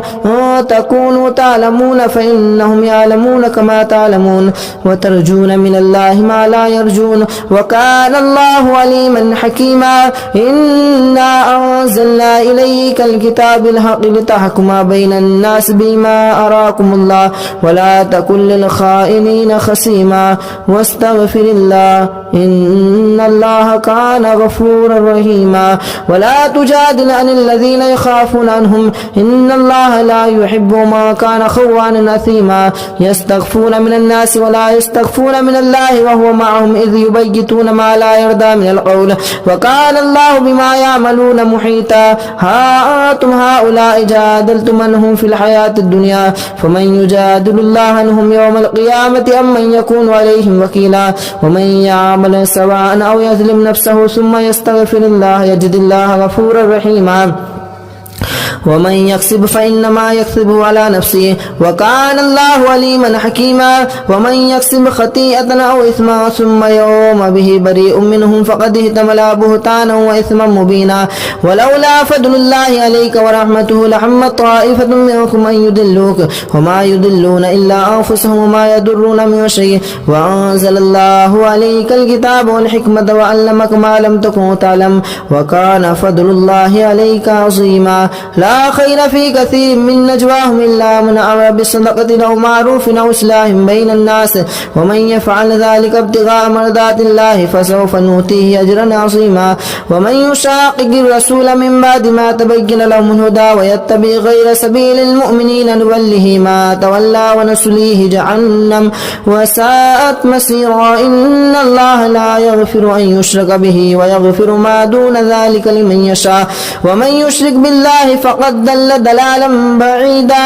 إن يدعون من دونه إلا إناثا وإن يدعون إلا شيطانا مريدا لعنه الله وقال لأتخذن من عبادك نصيبا مفرودا ولأضلنهم ولأمنينهم ولآمرنهم فليبتكن آذان الأنعام ولآمرنهم فلا يغيرن خلق الله ومن يتخذ الشيطان وليا من دون الله فقد خسر خسرانا مبينا يعدهم ويمنيهم وما يعدهم الشيطان إلا غرورا أولئك مأواهم جهنم ولا يجدون عنها محيصا والذين آمنوا وعملوا الصالحات سندخلهم جنات تجري من تحتها الأنهار خالدين فيها أبدا وعد الله حقا ومن أصدق من الله قيلا ليس بأمانيكم ولا أماني أهل الكتاب من يعمل سوءا يجز به ولا يجد له من دون الله وليا ولا نصيرا ومن يعمل من الصالحات من ذكر أو أنثى وهو مؤمن فأولئك يدخلون الجنة ولا يظلمون نقيرا ومن أحسن دينا ممن أسلم وجهه لله وهو محسن واتبع ملة إبراهيم حنيفا واتخذ الله إبراهيم خليلا ولله ما في السماوات وما في الأرض وكان الله بكل شيء محيطا ويستفتونك في النساء قل الله يفتيكم فيهن وما يتلى عليكم في الكتاب في يتامى النساء اللاتي لا تؤتونهن ما كتب لهن وترغبون وتنكحوهن والمستضعفين من الولدان وتقوموا لليتامى بالقسط وما تفعلوا من خير فإن الله كان به عليما وإن امرأة خافت من بالها نشوزا أو إيرادا فلا جناح عليهما أن يصلحا بينهما صلحا والصلح خير وأهدرت الأنفس الشح وأن تحسنوا وتتقوا فإن الله كان بما تعملون خبيرا ولا تستطيعوا تعدلوا بين النساء ولو حرصتم فلا تميلوا كل الميل فتذروها كالمعلقة وأن تصلحوا وتتقوا فإن الله كان غفورا رحيما وإن يتفرقا يغني الله كلا من سعته وكان الله واسعا حكيما ولله ما في السماوات وما في الأرض ولقد وصينا الذين أوتوا الكتاب من قبلكم وإياكم أن اتقوا الله وأن تكفروا فإن لله ما في السماوات وما في الأرض وكان الله غنيا حميدا ولله ما في السماوات وما في الأرض وكان الله وكفى بالله وكيلا إن يشاء يذهبكم أيها الناس ويأتي بآخرين وكان الله على ذلك قديرا ما كان يريد ثواب الدنيا فنعم الله ثواب الدنيا والآخرة ما كان يريد ثواب الدنيا فعند الله ثواب الدنيا والآخرة وكان الله سميعا بصيرا يا أيها الذين آمنوا كونوا قوامين بالقسط شهداء لله ولو على أنفسكم أو الوالدين والأقربين إن يكن غنيا أو فقيرا فالله أولى بهما فلا تتبعوا الهوى وتعدلوا وأن تلفوا أو تردوا فإن الله كان بما تعملون خبيرا يا أيها الذين آمنوا بالله ورسوله والكتاب الذي نزل على رسوله والكتاب الذي أنزل من قبل ومن يكفر بالله وملائكته وكتبه ورسله واليوم الآخر فقد ضل ضلالا بعيدا إن الذين آمنوا ثم كفروا ثم آمنوا ثم كفروا ثم ازدادوا كفرا لم يكن الله إن الذين آمنوا ثم كفروا ثم آمنوا ثم كفروا ثم ازدادوا كفرا لم يكن الله ليغفر لهم ولا ليهديهم سبيلا بشر المنافقين بأن لهم عذابا أليما الذين يتخذون الكافرين أولياء من دون المؤمنين أيبتغون عندهم العزة فإن العزة لله جميعا وقد نزل عليكم في الكتاب أن إذا سمعتم آيات الله يكفر بها ويستهزأ بها فلا تقعدوا معهم حتى يخوضوا في حديث غيره إنكم إذا مثلهم إن الله جامع المنافقين والكافرين في جهنم جميعا الذين يتربصون بكم فإن كان لكم فتح من الله قالوا ولم نكن معكم وإن كان للكافر نصيب قالوا ألم نستحوذ عليكم ونمنعكم من المؤمنين فالله يحكم بينكم يوم القيامة ولن يجعل الله للكافرين على المؤمنين سبيلا إن المنافقين يخادعون الله وهو خادعهم وإذا قاموا إلى الصلاة قاموا كسالى يراءون الناس ولا يذكرون الله إلا قليلا مذبذبين بين ذلك لا إله هؤلاء ولا إله هؤلاء ومن يضل الله فلا تجد له سبيلا يا أيها الذين آمنوا لا تتخذوا الكافرين أولياء من دون المؤمنين أتريدون أن تجعلوا لله عليكم سلطانا مبينا إن المنافقين في الدرك الأسفل من النار ولا تجد لهم نصيرا إلا الذين تابوا وأصلحوا واعتصموا بالله وأخلصوا دينهم لله فأولئك مع المؤمنين وسوف يؤتيهم الله مؤمنين أجرا عظيما ما يفعل الله بعذابكم إن شكرتم وآمنتم وكان الله شاكرا عليما لا يحب الله الجهر بالسوء من القول إلا من ظلم وكان الله سميعا عليما إن تبدوا خيرا أو تخفوها أو تعفوا عن سوء فإن الله كان عفوا قديرا إن الذين يكفرون بالله ورسله ويريدون أن يفرقوا بين الله ورسله أولئك هم الذين كفروا بالله ورسله ويريدون أن يفرقوا بين الله ورسله ويقولون نؤمن ببعض ونكفر ببعض ويريدون أن يتخذوا بين ذلك سبيلا أولئك هم الكافرون حقا واعتدنا للكافرين عذابا مهينا والذين آمنوا بالله ورسوله ولم يفرقوا بين أحد منهم أولئك سوف يؤتيهم أجورهم وكان الله غفورا رحيما يسألونك أهل الكتاب تنزل عليهم كتابا من السماء فقد سألوا موسى أكبر من ذلك فقالوا أرنا الله جهرة فأخذتهم الصاعقة بظلمهم ثم اتخذوا الإجل من بعد ما جاءتهم البينات فعفونا عن ذلك وآتينا موسى سلطانا مبينا ورفعنا فوقهم الطور بسيماهم وقلنا لهم ادخلوا الباب سجدا وقولوا لهم تعالى معروفا وأخذهم ميثاق غير معروف فمما نقضهم ميثاقهم وكفرهم بآيات الله وقتلهم الأنبياء بغير حق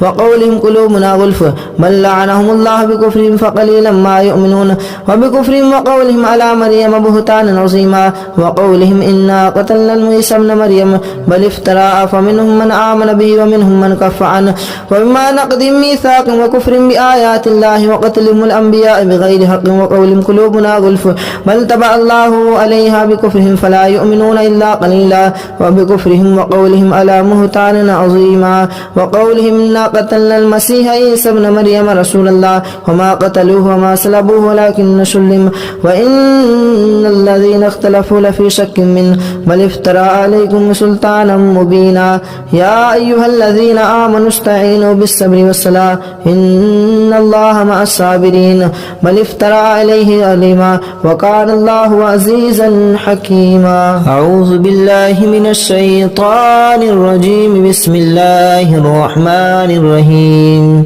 يا أيها الذين آمنوا أوفوا بالعقود أحلت لكم بهيمة الأنعام إلا ما يتلى عليكم غير محل الصيد وأنتم حرم إن الله يحكم ما يريد يا أيها الذين آمنوا لا تحلموا شعائر الله ولا الشهر الحرام ولا الحدي ولا القلائد ولا آمين البيت الحرام يبتغون فضلا من ربهم ورضوانا وإذا حللتم فاستعدوا ولا يجرمنكم شنعان قوم أن صدوكم عن المسجد الحرام أن تعتدوا وتعاونوا على البر والتقوى ولا تعاونوا على الإثم والعدوان واتقوا الله إن الله شديد العقاب حرمت عليكم الميتة والدم ولحم الخنزير وما أهل لغير الله به والمنخنقة والموقوذة والمتردية والنتيحة وما أكل السبع إلا ما ذكيتم وما ذبح الذبح على النصب وأن تستقسموا بالأزلام ذلكم فسق اليوم يئس الذين كفروا من دينكم فلا تخشوهم واخشون اليوم أكملت لكم دينكم وأتممت عليكم نعمتي ورضيت لكم الإسلام دينا فمن اضطر في مخمسة غير متجانف إثم فإن الله غفور رحيم يسألونك ماذا أحل لهم قل أحل لكم الطيبات وما علمتم من الجوارح مكلبين تعلمونهن مما علمكم الله فكلوا مما أمسكنا عليكم واذكروا اسم الله عليك واتقوا الله إن الله شديد العقاب اليوم أحل لكم الطيبات وطعام الذين أوتوا الكتاب حل لكم وطعامكم حل لهم والمحسنات من المؤمنات والمحسنات من الذين أوتوا الكتاب من قبلكم إذا آتيتموهن أجورهن محسنين غير مسافهين ولا مستخيرين آخرا ومن يكفر بالإيمان فقد حبط عمله وهو في الآخرة هم الخاسرون يا أيها الذين آمنوا إذا قمتم إلى الصلاة فاغسلوا وجوهكم وأيديكم إلى المرافق وامسحوا برؤوسكم وأرجلكم إلى الكعبين وإن كنتم جنبا فطهروا وإن كنتم مرضى أو على سفر خير لكم من الغيام أو لمسكنكم النساء فلم تجدوا ماء فتيمموا صعيدا طيبا فامسحوا بوجوهكم وأيديكم ما يريد الله ليجعل عليكم من حرج ولكن يريد ليطهركم وليتم نعمته عليكم لعلكم تشكرون واذكروا نعمة الله عليكم وميثاقه الذي واثقكم به إذ قلتم سمعنا وأطعنا واتقوا الله إن الله عليم بذات الصدور يا أيها الذين آمنوا كونوا قوامين لله شهداء بالقسط ولا يجرمنكم شنآن قوم أن صدوكم عن المسجد الحرام أن تعتدوا وتعاونوا على البر والتقوى يا أيها الذين آمنوا كونوا قوامين لله شهداء بالقسط ولا يجرمنكم شنآن قوم أن صدوكم عن المسجد الحرام أن تعتدوا وتعاونوا على البر والتقوى ولا تعاونوا على الإثم والعدوان واتقوا الله إن الله شديد العقاب يا أيها الذين آمنوا كونوا قوامين لله شهداء بالقسط ولا يجرمنكم شنآن قوم على ألا تعدلوا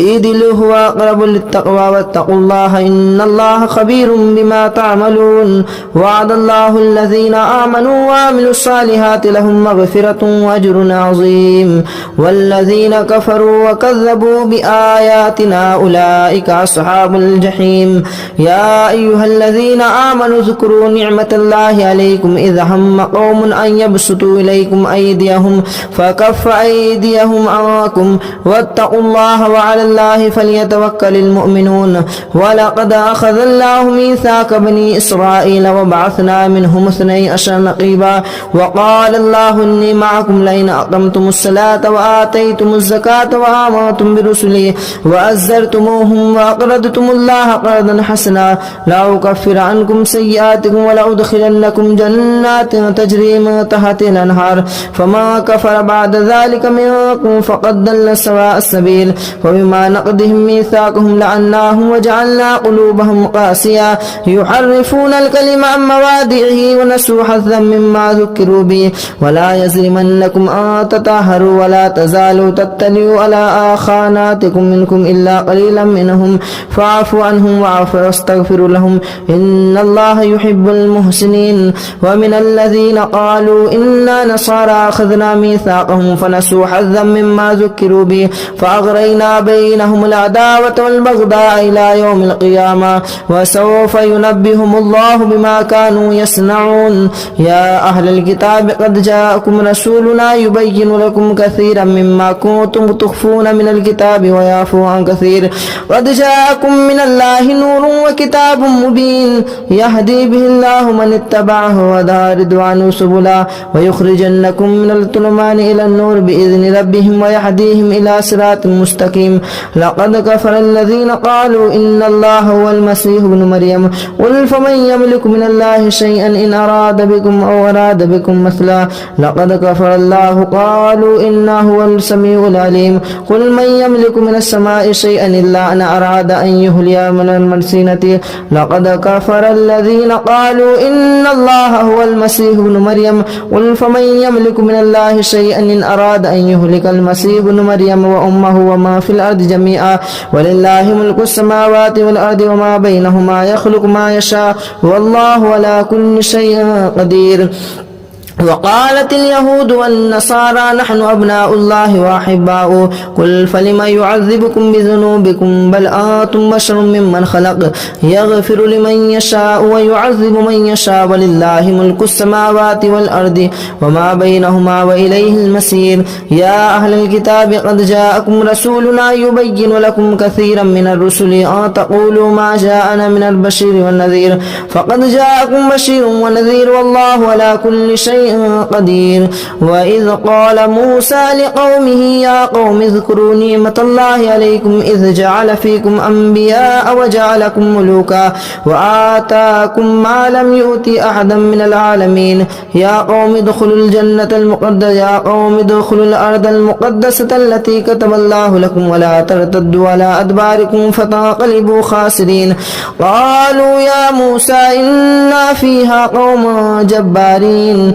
وإنا لن ندخلها حتى يخرجنا منها فإن يخرجنا منها فإنا داخلون قال رجلان من الذين يخافون نعم الله عليهم ادخلوا عليهم الباب فإذا دخلتموه فإنكم غالبون وعلى الله فليتوكلوا إن كنتم مؤمنين قالوا يا موسى إنا لن ندخلها أبدا ما داموا فيها فادخلوا أنت وداخلون قالوا يا موسى إنا لن ندخلها أبدا ما داموا فيها فاذهب أنت وربك فقاتلا إنا هنا قائدون قال رب إني لا أملك إلا نفسي وأخي فافرق بيننا وبين القوم الفاسقين قال فإنها محرمة عليهم 40 سنة يتيهون في الأرض فلا تأس على القوم الفاسقين واتل عليهم نبأ ابني آدم بالحق إذ قربنا قلنا يا بأوا بكم واتلوا عليهم نبأ ابني آدم بالحق إذا قربا قربانا فتقبل من أحدهما ولم يتقبل من الآخر قال لا تقبل من الآخر لئن بسطت إلي لئن بسطت واتلوا عليهم نبأ ابني آدم بالحق إذ قربا قربانا فتقبل من أحدهما ولم يتقبل من الآخر قال أقتلنك قال إنما يتقبل الله من المتقين لئن بسطت إلي يدك لتقتلني ما أنا بباسط يدي لأقتلك إني أخاف الله رب العالمين إني أريد أن تبوء بإثمي وإثمك فتكون من أصحاب النار وذلك جزاء الظالمين فتوأت له نفسه قتل أخيه فقتله فأصبح من الخاسرين فبعث الله غربانا يبعث في الأرض ليريه كيف يواري سوءة أخيه قال يا ويلتى أعجزت أن أكون مثل هذا الغراب فأواري سوءة أخيه فأصبح من النادمين من أجل ذلك كتبنا على رسله إلى إبراهيم كتبنا على بني إسرائيل أنه ما قتل نفسا بغير نفس أو فساد في الأرض فكأنما قتل الناس جميعا ومن أحياها فكأنما أحيا الناس جميعا ولقد جاءتهم رسلنا بالبينات ثم إن كثيرا منهم بعد ذلك لمفسدون إنما جزاء الذين يحاربون الله ورسوله ويسعون في الأرض فسادا أن يقتلوا أو يسلبوا أو تقطع أيديهم وأرجلهم من خلاف أو ينفوا من الأرض ذلك لهم خزي في الدنيا وهم في الآخرة عذاب عظيم إلا الذين تابوا من بعد ذلك تقدروا عليهم فاعلموا أن الله غفور رحيم يا أيها الذين آمنوا اتقوا الله وابتغوا إليه الوسيلة وجاهدوا في سبيله لعلكم تفلحون إن الذين كفروا لو أن لهم ما في الأرض جميعا ومثله معه لافتدوا به من عذاب يوم القيامة ما تقبل منهم ولهم عذاب يريدون أن يخرجوا من النار وما هم بخارجين من النار ولهم عذاب مقيم والسارق والسارقة فاقطعوا أيديهما جزاء بما كسبا نكالا من الله والله عزيز حكيم فما تاب من بعد ظلمه وأصلح فإن الله يتوب عليهم إن الله غفور رحيم ألم تعلم أن الله له ملك السماوات والأرض يعذب من يشاء ويغفر لمن يشاء ويعذب من يشاء ويعذب من يشاء ولم تعلم أن الله له ملك السماوات والأرض يعذب من يشاء ويغفر لمن يشاء والله على كل شيء قدير يا أيها الرسول لا يحزنك الذين يصارعون في الكفر من الذين قالوا آمنا بأفواههم ولم تؤمن قلوبهم ومن الذين هادوا سماعون للكذب سماعون لقوم آخرين لم يأتوك يحرفون الكلم من بعد مواضعه يقولون إن أوتيتم هذا فخذوه وإن لم تؤتوه فاحذروا ومن يرد الله فتنته فلا تملك له من الله شيئا أولئك لم يرد الله أن يطهر قلوبهم لهم في الدنيا خزي ولهم في الآخرة عذاب عظيم سماعون للكذب أكالون للسهت فإن جاءوك فاحكم بينهم أو أعرض عنهم وإن تعرض عنهم فلن يضروا الله شيئا وإن حكمت فاحكم بينهم إن الله يحكم من المتقين وكيف يحكمونك وعندهم التوراة فيها حكم الله ثم يتولون من بعد ذلك وما أولئك بالمؤمنين إنا أنزلنا التوراة فيها هدى والنور يحكم بها النبيون الذين أسلموا للذين هادوا والربانيون والأحبار بما استحفظوا من كتاب الله وكانوا عليه شهداء فلا تخشوا الناس واخشوني ولا تشتروا بآياتي ثمنا قليلا ومن لم يحكم بما أنزل الله فأولئك هم الكافرون وكتبنا عليهم فيها أن النفس بالنفس والعين بالعين والأنف بالأنف والأذن بالأذن والسن بالسن والجروح قصاص فما تصدق به فهو خير كفارة الله ومن لم يحكم بما أنزل الله فأولئك هم الظالمون وقفينا على آثارهم بعيسى ابن مريم مصدقا لما بين يديه من التوراة وآتيناه الإنجيل فيه هدى والنور ومصدقا لما بين يديه من التوراة وهدى وموعظة للمتقين وليحكم أهل الإنجيل بما أنزل الله فيه ومن لم يحكم بما أنزل الله فأولئك هم الفاسقون وأنزلنا إليك الكتاب بالحق مصدقا لما بين يديه من الكتاب ومهيمنا عليه فاحكم بينهم بما أنزل الله ولا تتبعوا أهواءهم أما جاءك من الحق لكل جعلنا منكم إشرة ومنهاجا ولو شاء الله لجعلكم أمة واحدة ولكن يبلوكم ولو شاء الله لجعلكم أمة واحدة ولكن ليبلوكم فيما آتاكم فاستبقوا الخيرات إلى الله مرجعكم جميعا فينبئكم بما كنتم فيه تختلفون وأن يحكم بينهم بما أنزل الله ولا تتبع أهواءهم وحذرهم أن يفتنون عن بعد ما أنزل الله إليك فإن توليتم فاعلموا أنما يريد الله أن يصيبكم الله ببعده ذنوبهم وإن كثيرا من الناس لفاسقون أفحكم الجاهلية يبغون ومن أحسن من الله حكما لقوم يوقنون يا أيها الذين آمنوا لا تتخذوا اليهود والنصارى أولياء بعضهم أولياء بعض ومن يتولهم منكم فإنه بهم إن الله لا يهدي القوم الفاسقين فترى الذين في قلوبهم مرض يسارعون فيهم يقولون نخشى أن تصيبهم دائرة فعسى الله أن يأتي بالفتح وأمر بأمره ويصرف ويعلم الله من يشاء ويشاء فترى الذين في قلوبهم مرض يسارعون فيهم يقولون نخشى أن تصيبنا دائرة فعسى الله أن يأتي بالفتح أو أمر من عنده فيصبحوا على ما أسروا في أنفسهم نادمين ويقول الذين آمنوا هؤلاء الذين أقسموا بالله جهد أيمانهم إنهم لمعكم حبطت أعمالهم فأصبحوا خاسرين يا أيها الذين آمنوا من يرتد منكم عن دينه فسوف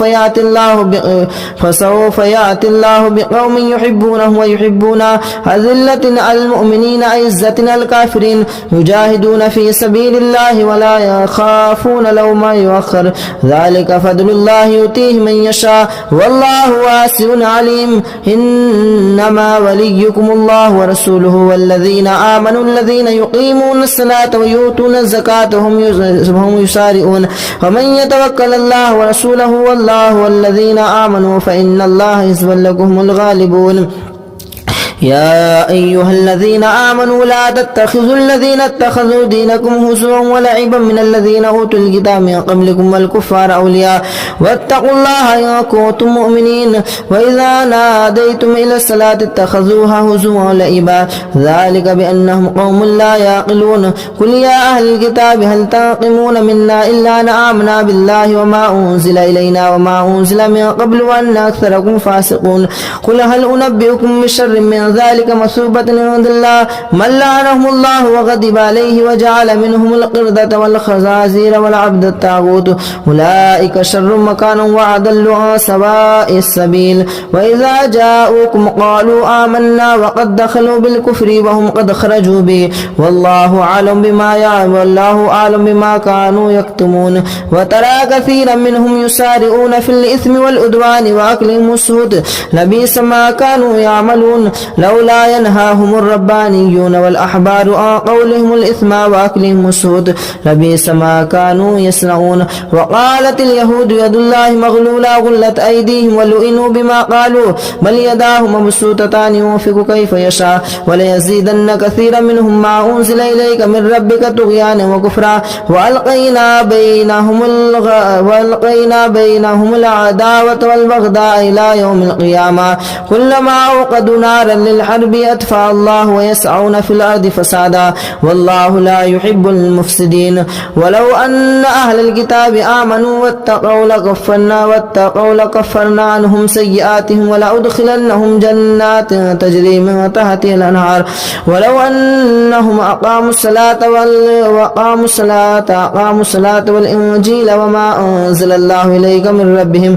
لأكلوا من فوقهم ومن تحت أرجلهم منهم أمة مقتصدة وكثير منهم ساء ما كانوا يعملون يا أيها الرسول بلغنا ما أنزل إليك من ربك وإن لم تفعل فما بلغت رسالته والله يعصمك من الناس إن الله لا يهدي القوم الكافرين قل يا أهل الكتاب لتنكمون قل يا أهل الكتاب لستم على شيء حتى تقاتلوا التوراة والإنجيل وما أنزل إليكم من ربكم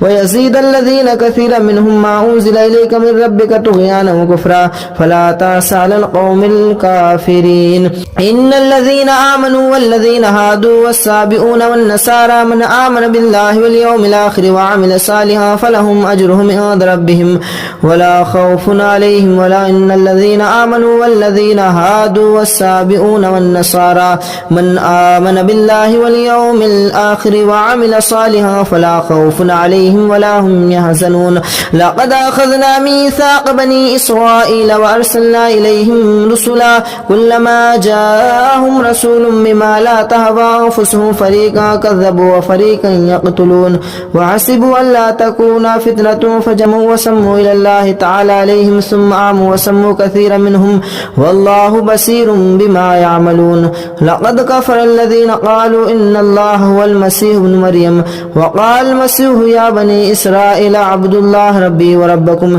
إنه من يشرك بالله فقد حرم الله عليه الجنة ومأواه النار وما للظالمين من أنصار لقد كفر الذين قالوا إن الله ثالث ثلاثة وما من إله إلا إله واحد وإن لم ينتهوا عما كانوا ليمسن الذين كفروا منهم عذاب أليم أفلا يتوبون إلى الله ويستغفرون والله غفور غفور رحيم. ما المسيح ابن مريم إلا رسول قد خلت من قبله الرسل وأمه صديقة كان يأكلان الطعام. انظر كيف نبين لكم الآيات ثم انظر أنا يؤفكون. قل أتعبدون من دون الله ما لا يملك لكم ضرا ولا نفعا والله هو السميع العليم. قل يا أهل الكتاب لا تغلوا في دينكم غير الحق ولا تتبعوا أهواء قوم قد ضلوا من قبل وأضلوا كثيرا وأضلوا عن سواء السبيل. لعن الذين كفروا من بني إسرائيل على لسان داود وعيسى ابن مريم ذلك بما عصوا وكانوا يعتدون. كانوا لا يتناهون عن منكر فعلوا لبئس ما كانوا يفعلون. ترى كثيرا منهم يتولون الذين كفروا لبئس ما قدمت لهم أنفسهم أن سخط الله عليهم وفي العذاب هم خالدون. ولو كانوا يؤمنون بالله والنبيين وما أنزل إليهم ما اتخذوهم أولياء ولكن كثيرا منهم فاسقون. لتجدن أشد الناس على عداوة الذين آمنوا الهدى والذين أشركوا ولتجدن أقربهم مودة للذين آمنوا الذين قالوا إنا نصارى ذلك بأنهم منهم قسيسين ورهبانا وأنهم لا يستكبرون. يا أيها الذين آمنوا لا يستكبرون. وإذا سمعوا ما أنزل إلى الرسول ترى أعينهم تفيض من الدمع مما عرفوا من الحق يقولون ربنا آمنا فاكتبنا مع الشاهدين. وما لنا لا نؤمن بالله وما جاءنا من الحق ونطمع أن يدخلنا ربنا مع القوم الصالحين. فأثابهم الله بما قالوا جنات تجري من تحتها الأنهار خالدين فيها وذلك جزاء المحسنين. والذين كفروا وكذبوا بآياتنا أولئك أصحاب الجحيم. يا أيها الذين آمنوا لا تحرموا طيبات ما أحل الله لكم ولا تعتدوا إن الله لا يحب المعتدين. وكلوا مما رزقكم الله حلالا طيبا واتقوا الله الذي أنتم به مؤمنون. لا يؤاخذكم الله باللغو في أيمانكم ولكن يؤاخذكم بما عقدتم الأيمان فكفارته إطعام 10 مساكين من أوسط ما تطعمون أهليكم أو كسوتهم أو تحرير رقبة فمن لم يجد فصيام 3 أيام ذلك كفارة أيمانكم إذا حلفتم واحفظوا أيمانكم كذلك يبين الله لكم آياته لعلكم تشكرون. يا أيها الذين آمنوا إنما الخمر والميسر والأنصاب والأزلام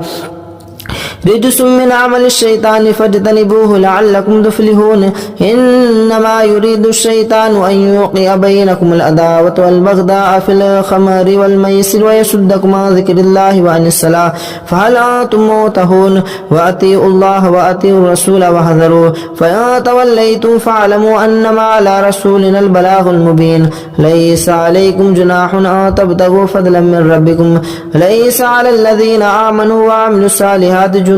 فيما طعموا إذا ما اتقوا وآمنوا وعملوا الصالحات ثم اتقوا وآمنوا ثم اتقوا وأحسنوا والله يحب المحسنين. يا أيها الذين آمنوا ليبلونكم الله بشيء من الصيد تناله أيديكم ورماحكم ليعلم الله من يخافه بالغيب فمن اعتدى بعد ذلك فله عذاب أليم. يا أيها الذين آمنوا لا تقتلوا الصيد وأنتم حرم وما قتله منكم متعمدا فجزاء مثل ما قتل من النعيم يحكم به ذوى عدل منكم هديا بالغ الكعبة وكفارة طعام مساكين وعدل ذلك صياما ليذوق وبال أمره عفى الله عما سلف ومن عاد فينتقم الله منه والله عزيز ذو انتقام. أحل لكم صيد البحر وطعامه متاعا لكم وللسير وحرم أهل لكم ليلة الصيام الرفث. أحل لكم صيد البحر وطعامه متاعا لكم وللسيارة وحرم عليكم صيد البر ما دمتم حرما واتقوا الله الذي إليه تهشرون. جعل الله الكعبة البيت الحرام قياما للناس والشهر الحرام والهدي والقلائد ذلك لتعلموا أن الله يعلم ما في السماوات وما في الأرض وأن الله بكل شيء عليم. اعلموا أن الله شديد العقاب وأن الله غفور رحيم. ما على الرسول إلا البلاغ والله يعلم يعلم ما تبدون وما تكتمون قل لا يستوي الخبيث والطيب ولو أعجب كثرة الخبيث فاتقوا الله يا أولي الألباب لعلكم تفلحون يا أيها الذين آمنوا لا تسألوا عن أشياء تبد لكم ما تسؤكم ولا تسألوا عنها حين ينزل القرآن تبد لكم عفى الله عنها والله غفور حليم قد سألها قوم من قبلكم ثم أصبحوا بها كافرون ما جعل الله من بحيرة ولا سائبة ولا وسيلة ولا حام ولكن الله كفروا يفعلون مع الكذبين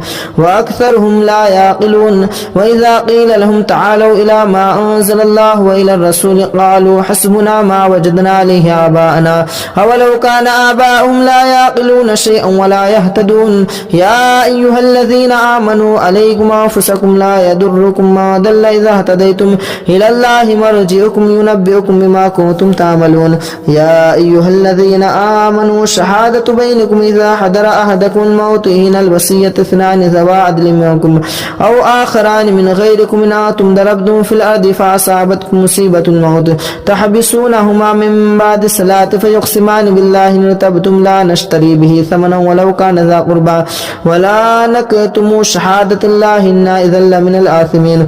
فإن أثر على أنه مستحق إثما فآخران يقومان مقامهما من الذين استحق عليهم الأوليان ولا يعني فيقسمان بالله لشهادتنا حق من شهادتهما وما اعتدينا إنا إذا لمن الظالمين ذلك أدنى أن يأتوا بالشهادة على وجهها إن يخافوا ترد إيمان بعد إيمانهم واتقوا الله واعلموا أن الله لا يهدي القوم الفاسقين يوم يجمعكم الرسول فيقول ماذا أجبتم قالوا لا علم لنا إنك أنت العليم الحكيم إذ قال الله يا عيسى ابن مريم اذكر نعمتي عليك وعلى والدتك إذ أيدتك بروح القدس تكلم الناس في المهد وكهلا وإذ علمتك الكتاب والحكمة والتوراة والإنجيل وإذ تخلق من الطين كهيئة الطير بإذني فتنفخ فيها فتكون طيرا بإذني وتبرئ الأكمه والأبرص بإذني وإذ تخرج الموت بإذني وإذ كففت بني إسرائيل عنك إذ جئتهم بالبينات فقال الذين كفروا منهم إن هذا إلا سحر مبين وإذ أوحيت إلى الحواريين أن آمنوا بي وبرسولي قالوا آمنا واشهد بأننا مسلمون إذ قال الحواريون يا عيسى ابن مريم هل يستطيع ربك أن ينزل علينا مائدة من السماء قال اتقوا الله إن كنتم مؤمنين قالوا نريد أن نأكل منها وتطمئن قلوبنا ونعلم قد صدقتنا ونكون عليها من الشاهدين قال عيسى ابن مريم اللهم ربنا أنزل علينا مائدة من السماء قال الله إن الله وإذ قال الله يا عيسى ابن مريم أنت قلت للناس تكفر قالوا سبحانك لا أقول لكم بالله إن كنتم تقولون ما كنت لكم إلا من أوتي به أن اعبدوا الله وكنتم به شهيد منكم إن تعذبكم ففريقا كذبتم قال الله هذا يوم ينفع صادق لهم جنات تجري من تحت الأنهار خالدين فيها أبدا رضي الله عنهم ورضوا عنه لله ملك السماوات وما في الأرض وهو على كل شيء قدير بسم الله الرحمن الرحيم ياسين والقرآن الحكيم إنك لمن المرسلين على صراط مستقيم تنزيل العزيز الرحيم لتنذر قوما ما أنذر آباؤهم فهم غافلون لقد حق القول على أكثرهم فهم لا يؤمنون إنا جعلنا في أعناقهم أغلالا فهي إلى الأذقان فهم مقمحون وجعلنا من بين أيديهم سدا ومن خلفهم سدا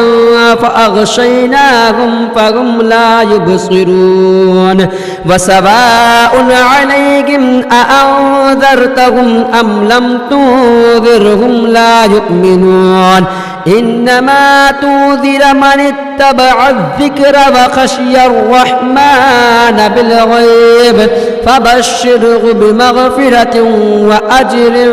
كريم إنا نحن نحيي الموتى ونكتب ما قدموا وآثارهم وكل شيء أحصيناه في إمام مبين واضرب لهم مثلا أصحاب القرية إذ جاءها المرسلون إذ أرسلنا إليهم 2 فكذبوهما فعززنا بثالث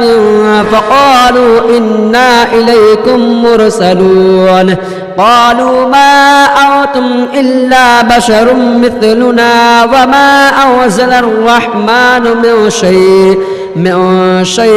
إن أنتم إلا تكذبون قالوا ربنا يعلم إنا إليكم لمرسلون وما علينا إلا البلاغ المبين قالوا إنا تطيرنا بكم لئن لم تنتهوا لنرجمنكم وليمسنكم منا عذاب أليم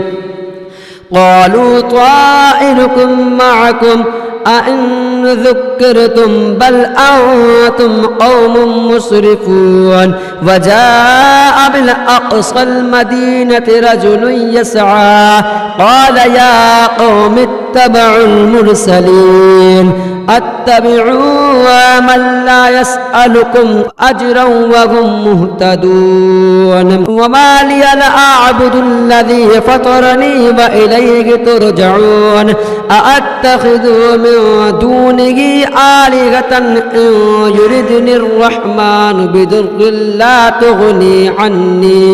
لا تغني عني شفاعتهم شيئا ولا يوقظون إني إذا لفي ضلال مبين إني آمنت بربكم فاسمعون قيل ادخل الجنة قال يا ليت قومي يعلمون بما غفر لي ربي وجعلني من المكرمين وما أرسلنا على قومه من بعده من جند من السماء وما كنا منزلين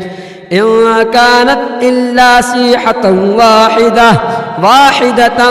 فإذا هم خامدون يا حسرة على العباد ما يأتيهم من رسول إلا كانوا به يستهزئون ألم يروا كم أهلكنا قبلهم من القرون أنهم إليهم لا يرجعون وإن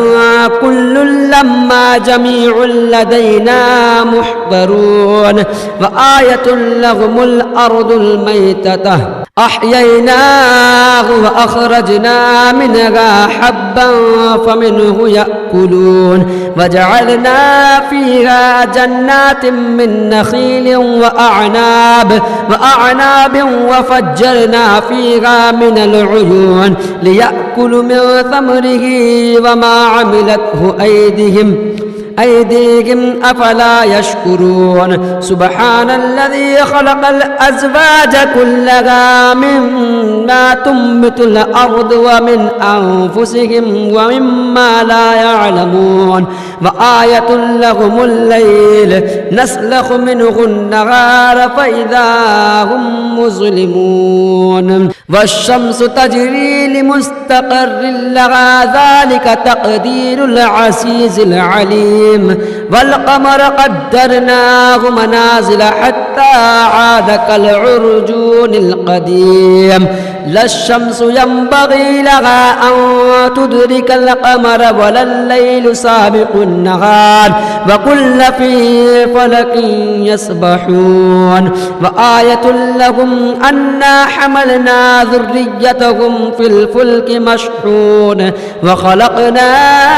لهم من مثله ما يركبون وإن نشأ نغرقهم فلا صريخ لهم ولا هم ينقذون إلا رحمة منا ومتاعا إلى حين وإذا قيل لهم اتقوا ما بين أيديكم وما خلفكم لعلكم ترحمون وما تأتهم من آية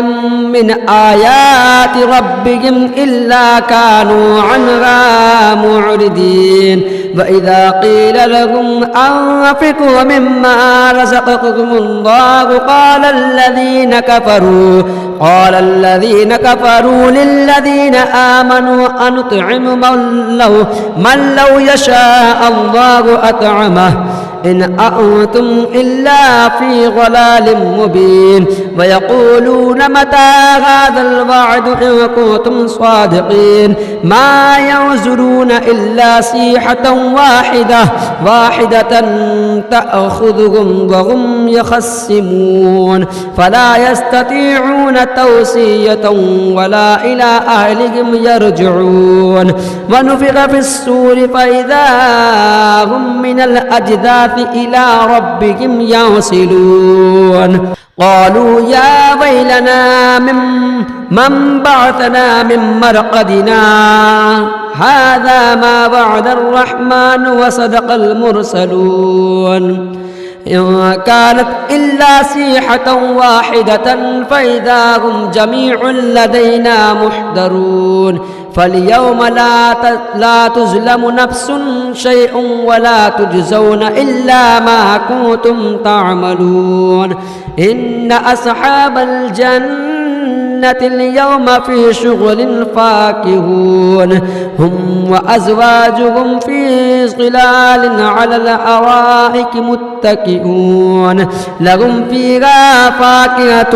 ولهم ما يدعون سلام قول من رب رحيم وامتازوا اليوم أيها المجرمون ألم أحد إليكم يا بني آدم ألا تعبدوا الشيطان إنه لكم عدو مبين وأن اعبدوني هذا صراط مستقيم ولقد أضل منكم جبلا كثيرا أفلم تكونوا تعقلون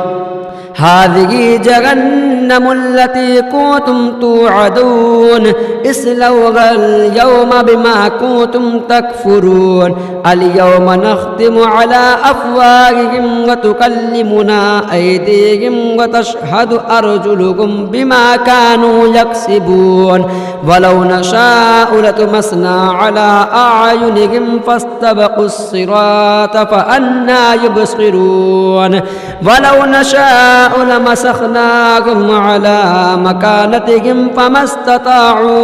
فما استطاعوا مضيا ولا يرجعون ومن نعمره ننكسه في الخلق أفلا يعقلون وما علمناه الشعر وما ينبغي له إن هو إلا ذكر وقرآن مبين لينذر من كان حيا ويحق القول على الكافرين أولم يروا أنا خلقنا لهم مما عملت أيدينا أنعاما فهم لها مالكون وزللناها لهم فمنها ركوبهم ومنها يأكلون ولهم فيها منافع ومشارب أفلا يشكرون واتخذوا من دون الله آلهة لعلهم ينصرون لا يستطيعون نصرهم وهم لهم جند محضرون فلا يحزنك قولهم إننا نعلم ما يسرون وما يعلنون أولم ير الإنسان أنا خلقناه من نطفة فإذا هو خصيم مبين وضرب لنا مثلا ونسي خلقه قال من يحيي العظام وهي رميم قل يحييها الذي أنشأ أول مرة وهو بكل خلق عليم الذي جعل لكم من الشجر الأخضر نارا فإذا أنتم منه توقدون أوليس الذي خلق السماوات والأرض بقادر على أن يخلق مثلهم بلى وهو خلاق عليم إن إنما أمره إذا أراد شيئا أن يقول له كن فيكون فسبحان الذي بيده ملكوت كل شيء وإليه ترجعون بسم الله الرحمن الرحيم الذين كفروا وصدوا عن سبيل الله أضل أعمالهم والذين آمنوا وعملوا الصالحات وآمنوا بما نزل على محمد وهو الحق من ربهم كفر عنهم سيئاتهم وأصلح بالهم ذلك بأن الذين كفروا اتبعوا الباطل وأن الذين آمنوا اتبعوا الحق من ربهم كذلك يضرب الله للناس أمثالهم فإذا لقيتم الذين كفروا فضرب الرقاب حتى إذا أثخنتموهم فشدوا الوثاق فإما منا بعد وإما فداء حتى تدع الحرب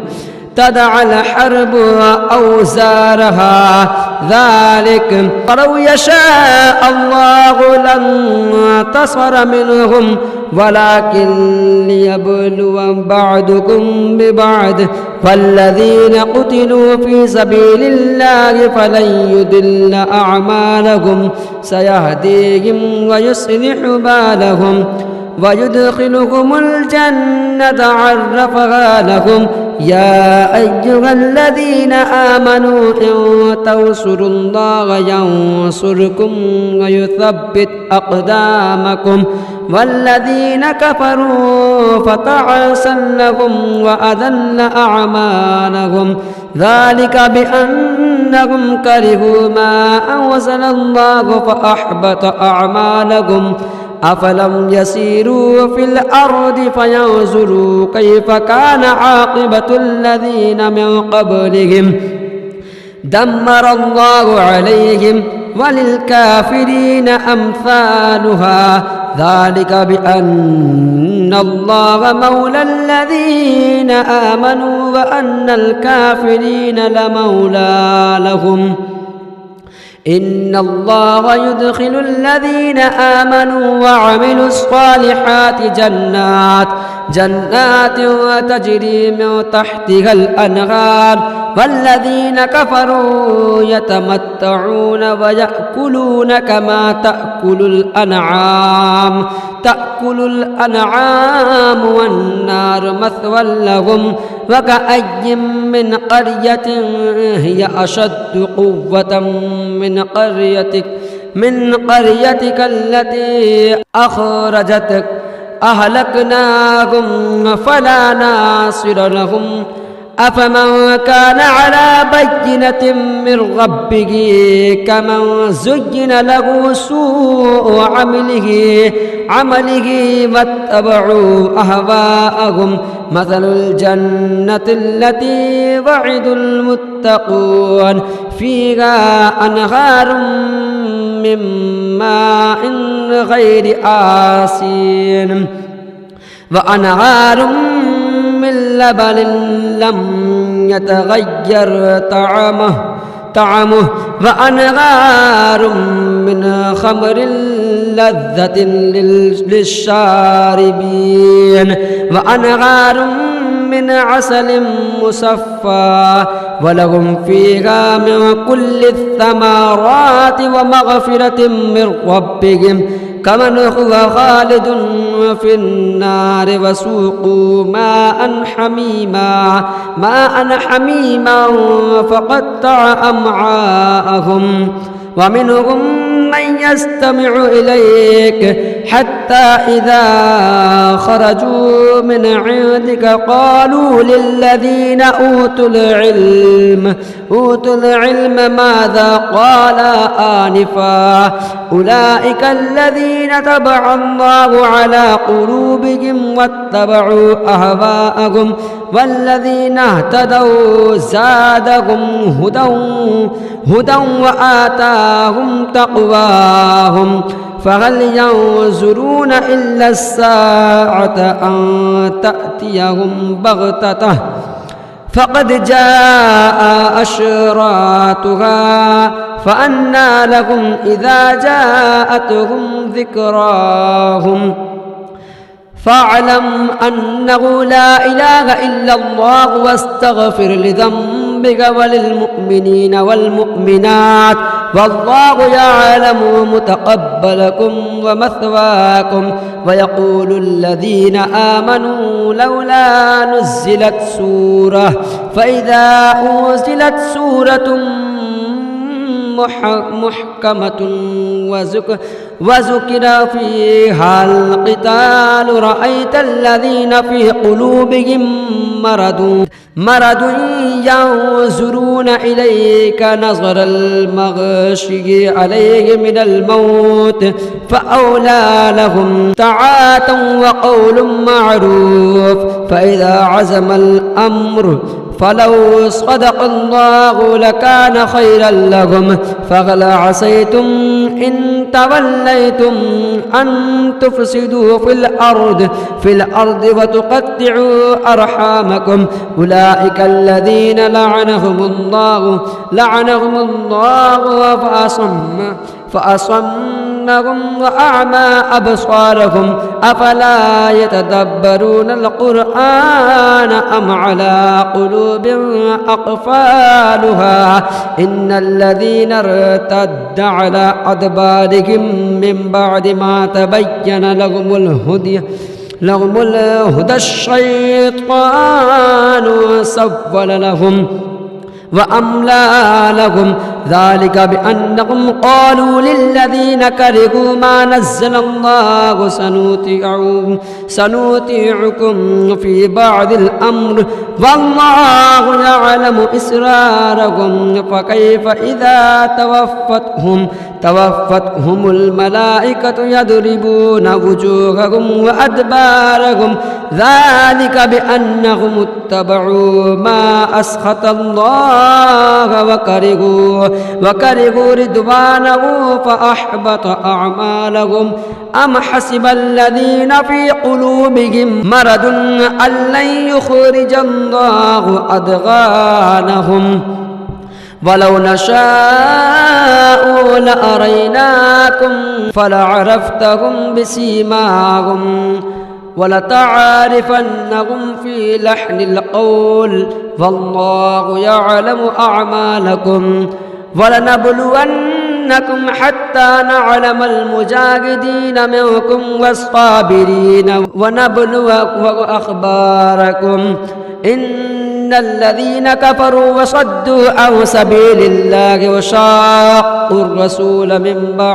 من بعد ما تبين لهم الهدى لن يضروا الله شيئا وسيحبط أعمالهم يا أيها الذين آمنوا أطيعوا الله وأطيعوا الرسول ولا تبطلوا أعمالكم إن الذين كفروا وصدوا عن سبيل الله ثم ماتوا وهم كفار فلن يغفر الله لهم فلا تهنوا وتدعوا إلى السلام وأنتم الأعلون والله معكم ولن يتركم أعمالكم إنما الحياة الدنيا لعب ولهو وإن تؤمنوا وتتقوا يؤتكم أجوركم ولا يسألكم أموالكم إن يسألكموها فيحفكم تبخلوا ويخرج أضغانكم ها أنتم هؤلاء تدعون لتنفقوا في سبيل الله فمنكم من ومن يبخل فإنما يبخل عن نفسه والله غني وأنتم الفقراء وإن تتولوا يستبدل قوما غيركم ثم لا يكونوا أمثالكم